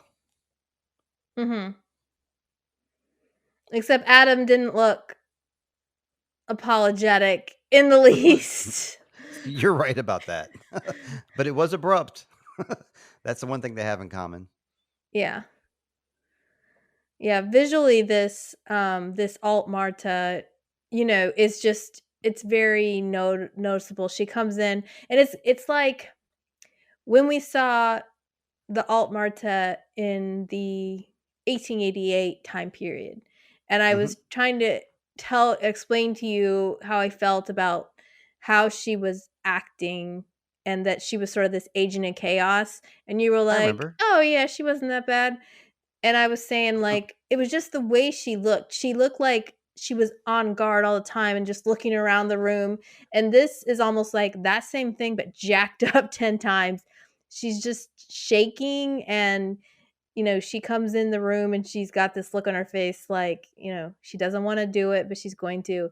And then the other Marta is it's just really cool. She says like, "Who are you?" Like, and they both just look really scared, but the alt Marta, the one that shoots Jonas ultimately, is just animalistic the way she's acting. Right. Yep. And yeah, you've already mentioned that Martha 2 protests and like we haven't accomplished anything yet. Right. Um, but I think it's clear now what they did accomplish, which was just simply Jonas being in her world and them hooking up. Mhm. Um, I don't think they mentioned that in this episode, but it seems like, that's what was accomplished by him coming. He showed her the future and then they had sex. So that's not nothing. Yeah. Yeah, but I guess for Marta too, when she's saying Yeah. nothing, she's saying, "We've done nothing to stop the apocalypse or save anybody." Yes. Whereas Eva's like, "Well, no, that's Okay, okay. you did save something. You saved our world, but That's not immediately clear though, right? yeah." Doesn't feel like a good ending. Yeah. Um, okay. Marta too sobs and tries to stop the bleeding. It's a perfect mirror to when Jonas saw Marta shot. He lays his hand on her cheek as he dies. Alt Marta walks out without another word. Jonas places the St. Christopher pendant in Marta two's hands, and Marta two promises to make it right. Yeah, this is the first time I watched this show and then I got to this episode, this death of this Jonas made so much sense to me because it was always in the back of my head like why doesn't stranger Jonas remember any of this stuff? He's supposed to, Mhm. he Yeah. lived it. This is exactly why stranger Jonas never experienced this. He time traveled and skipped this part. So like this episode answered I mean that was a big question that I remember at the time it was bothering me. Like I was racking my brain trying to figure this out and this was a good answer for that. Not the answer I wanted, but it explains it. Yeah, I mean, so many people I think were when they were watching this, they were like, "Oh, Jonas's memories have just been tampered with. He just forgot." Like the fact that there would have been a Jonas that died never dawned on anybody. Right. Yeah. Yeah. 'Cause he's the main character. It's like Marion Crane dying in Psycho in the shower, like, this is not done. You Right. can't kill Jonas. It's like Ned Stark dying early on in Game of Thrones. Or what is that movie? That was The Hurt Locker, where they had wasn't that they had like George Clooney was like in the first scene of The Hurt Locker, and it's like, oh, he's gonna be the star of the movie, and like he's like the first person to die like in the first 5 minutes. Hmm. But yeah, this is yeah, Jonas. Oh, and our viewers can't see this because I'm looking at your website here, but you got a nice picture of Jonas with the family tree. He's laying in the center where that infinity symbol is, so it looks Mhm. like angel wings. And we know that Jonas is an angel. So this ties in because remember his mom's an angel. She whisked in and was an angel to Helene, so this definitely ties in. Mhm. Yeah. Yeah, what do you How do you what how are do we you get leaving with? how do we end this, Steve? I don't know what I to don't know. That do. I was gonna ask you some more questions. I'm not Okay, sure. ask Like, me some questions. how do you feel? No. This is not a question. It's an observation. Maybe like one of our last jumping points. Mhm. 4 Marthas. Now that's that's bizarre because we Yeah. have the 2 worlds.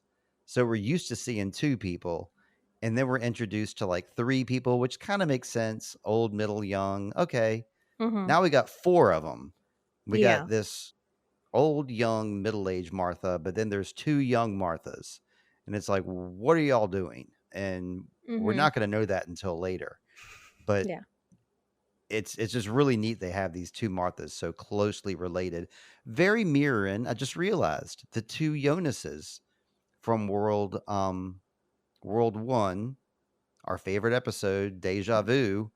You had like the young innocent Jonas running around, and then you had the 6-month older Jonas with the new scar on his neck running around.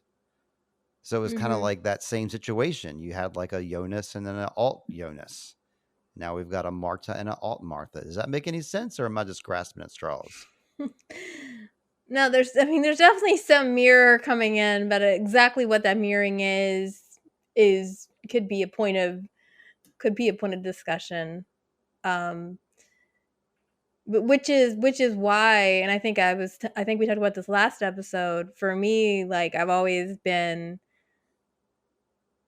Marta's timeline is perhaps maybe even more confusing than Jonas's. um because we never have 4 Jonases, although Uh oh. um Okay, Lindsay, we're back. We had a little snafu there, but we were talking about how, yeah, there seems to be more Marthas than Jonases, right? Isn't that the point we were trying to make? well, that's definitely the point that I'm trying to make. Right. um like there's a much more, I feel like the Marta journey has more loopholes and entry points Hmm. than the Jonas journey. Um Well, think yeah. about this with me here. We got Adam and Eva. Okay. We got Yeah. Stranger Jonas. We got Stranger Marta. Mhm. Then we have regular Jonas, and then we have regular Martha. Which one's regular? Oh, well, okay. We got World One Jonas, and Okay. then we have the other World One Jonas, who's like 6 months older and has been hung and has gone to the future. So there's actually 4 Jonases, just like there's 4 Marthas. Actually, there's 5 Marthas. There's Martha World 1, Martha World 2, Alt Martha World 2, Stranger Martha, then Eva. So yeah, there is one extra Martha than there is Jonas's. Yeah, because Jonas is there's kind of 2 Jonases at one point, but it's not Hmm. different Jonases, they're just different, it's just they're in a different time. Those Jonases made the same decisions, whereas we haven't seen the Marta journey yet, but there are Martas that make different decisions. Yeah. Yeah, I guess we'll just have to get to it when we get Yeah. to it. We'll have to get to when we get to it. But yeah, there's lots of doubling. We've got like all these Martas. We have the Jonases, and there's like, how can there be a stranger Jonas if Jonas dies? I think that was a question I put in the recap, Yes. which hasn't exactly been solidified yet, but hopefully soon. And then we also have the double Claudias, and that I gets think confusing. I think this Stranger Jonas thing kind of does make perfect sense here because this is not the time to theorize that, is it? but, It's not. It's but not. I really do think it is kind of wrapped up, but maybe we'll see some more clues later on. But it seems to me like this helped me understand Stranger Jonas. Maybe I'm backwards in my way of thinking. Mm-hmm. But Yeah. here at the tail end of the episode, Lindsay, we're going to talk about our favorites and our least favorites. And I wrote mine down. I'm already decided. I decided before we even started recording because I pre-thought about this at work today. Oh, So geez. I'm ready to go. How about you? Have you thought about your favorites and least favorites this week? I'm doing it right now. But I think Think I have faster. I think I definitely have my least favorite ready. Okay, So hit me with why it. don't you start with your least favorite? Okay, sure. You could say, the weird dude in the trailer would be like, that's the least favorite scene of Dark. So I'm just gonna say that's my least favorite scene. He's not my least favorite character this episode, even though he deserves it. Maybe Eva deserves it too. I don't know. We don't know much. But Helene definitely has exhibited some signs of least favorite character. Like she murdered someone and then she abused someone and then she told somebody they wish she'd aborted them. I mean, Mm-hmm. yeah, I mean, I think it's a hands down Helene hate fest this episode. Are you with me or are you against me? Yes, I'm with you. I mean, I really don't know who else it could be. Those other people that you mentioned never even entered the foray. I mean, Issak Dentler, he's on the screen. He's on the screen a little too long for what his character did, but I mean, we don't know him enough. We just know he's a grade a grade J jerk. Um, so yes, Helene is pretty awful, and she deserves our unadulterated hate. Yes. Despite her childhood of abuse. Also, my least favorite, my most favorite. I don't know if this is like an honorable mention, and I've given him my favorite before, and I've always talked about how I like his sweaters a lot, but um, got to give Peter a send off here. Yeah, he acted up, like you said, he was a good dad protecting his daughter. We got to meet him as a young Peter. I've been waiting for this scene for a long time, and I was rewarded handsomely. I mean, that was a great scene with him and young Charlotte. So I'm going with Peter this episode. How about you? Well, I hate to be boring, but I also wrote down Peter. Oh So my that's like gosh. yeah, for all the same reasons.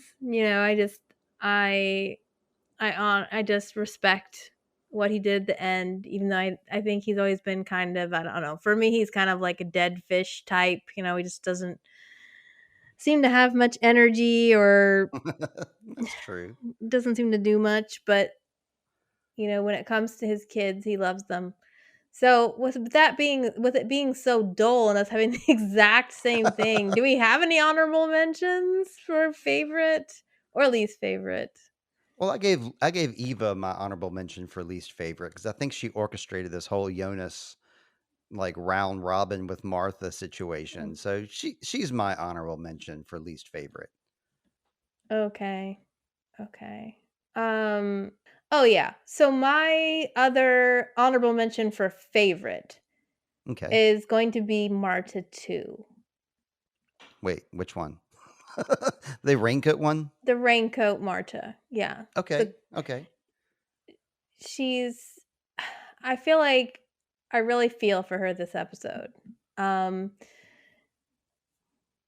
she's trying to get Jonas. He's hard-headed as all get out, and she's trying to try to wake him up emotionally. And we have to go back to the fact that, Jonas came and interrupted her life, and then he kind of has been giving her the runaround, and yeah, and then she gets drug into this situation. And yeah, I liked her acting. I guess most of all, I really liked the scene outside of the cave before they go into the cave, and she's Okay. Yeah. she really throws her whole self into that moment. She's like, "Here's my last shot," at convincing Jonas, "We don't have to do this." And I thought she did a really good job playing up the tragedy of that moment. Yeah, okay, I can see that. Like, I thought that, I mean, she stood out to me that moment for the same reason too. Mhm. Um, and yeah, that moment took me away. It didn't like the scene that it mirrored did not take me away, but this one did. So she did succeed. So I Mhm. guess I do like this Martha a little bit better than the other Martha, perhaps. And then Um, maybe, like, we could also throw a bone, I think, to Teen Elizabeth, everything she had to go through this episode. oh, heck yeah, heck yeah. There was an aside I wanted to make at some point. There was at one point somebody called somebody else not a real person. Do you remember that? Oh, it was Helene, our least favorite person. She she was saying that Katarina was not real. That's Mhm. what she said at one point. Yeah. And me and Heather are watching Secession right now, and that's something that they were just talking about, that these rich billionaires consider other people. They call them exactly that, not real people, NRPs, and they use that acronym when they're talking about people that aren't important. People like you and me, they would call us not real people because they're like, oh, like, I happen to like sexually assault this person. Oh, they're not a real, they're an NRP, no big deal. So Wow. that's what this kind of reminded me of. It took me back to the secession era. Mhm. Didn't mean to wow you there, but I did No, it. no, that's like I was like, I kind of want to go, man, they wouldn't do that, right? Like they'd meet Steve and I and think we were pretty cool people because we have this podcast. Maybe Right. we would be RP, real people. I would hope so, but I mean, I've seen evidence with Kendall and Roman and Logan Roy, and they just don't see people on Yeah. the same level, unless you're a I'm s billionaire. I'm kinda surprised. I was like, in the video game world, they call that NPC, non-player Mhm. character. Non-playable character, yep. Yeah, so I was like, "Oh, I wonder why they made up a brand new term for the same concept." I I think know it's it's a little bit mirroring it. different, but I think it's the same concept, actually. I think it's meant to be the same, along the same lines. But yeah. enough about Secession, just another show that I'm watching. Lindsay, did you have any plugs for this week or anything you want to point people Yeah. to? Nothing new out this week, but I am working on a nothing that's new out that's ready, but I am working on a double feature review of Maestro and May December, which are both gonna be on Netflix. So I'll be Mhm. posting a podcast review of those 2 movies. If I haven't mentioned already, Godzilla Minus One is an Mhm. amazing movie that I think I did mention it last week, but I'll You mention it gave it again. you Godzilla gave it Minus One. 5 stars on Yeah, Letterboxd. 5 I was shocked. stars. Definitely see that one. Right on. Yeah, it's a Christmas time thing. It's a perfect movie for Christmas time. Mhm. When you got nothing to do on Christmas Day. That's something my family used to do, is go see movies on Christmas Day. We haven't done that in a while. Um, Mhm. Plugs for me, don't really have any. Want to give a shout out, of course, to Tash and Dylan. They're always saying hi and reaching out to us. Most recently, Dylan reaffirmed that he likes the fact that we have fun when we're talking about these dark things on our podcast. That's something that he said in his most recent message to me, that he appreciates the fun that we have on mic, and I appreciate it too. That's why I do it. Um, I think Dylan also said he's looking forward to our musical performances, especially. So, Oh yeah, Dylan, it's been revealed now, in the woods somewhere, coming up 2024. And yeah, Lindsay, I think you suggested me putting a little track on the podcast. I'm not ready for that yet. So we'll give the mm, people some good stuff when it's a little more well mixed. okay. Yeah, but until then though, Lindsay, I'll hopefully be seeing you next week. We'll talk about our schedule when we get off the air here. But thank you again for joining me, and thank you for giving me this recap of this episode. Hope you have a good evening, Lindsey. Thank you, Steve. Hope you find plenty of water and shade. Oh, I will. I always do. And I hope the listeners also find that water and shade and shoes. Bye. Bye.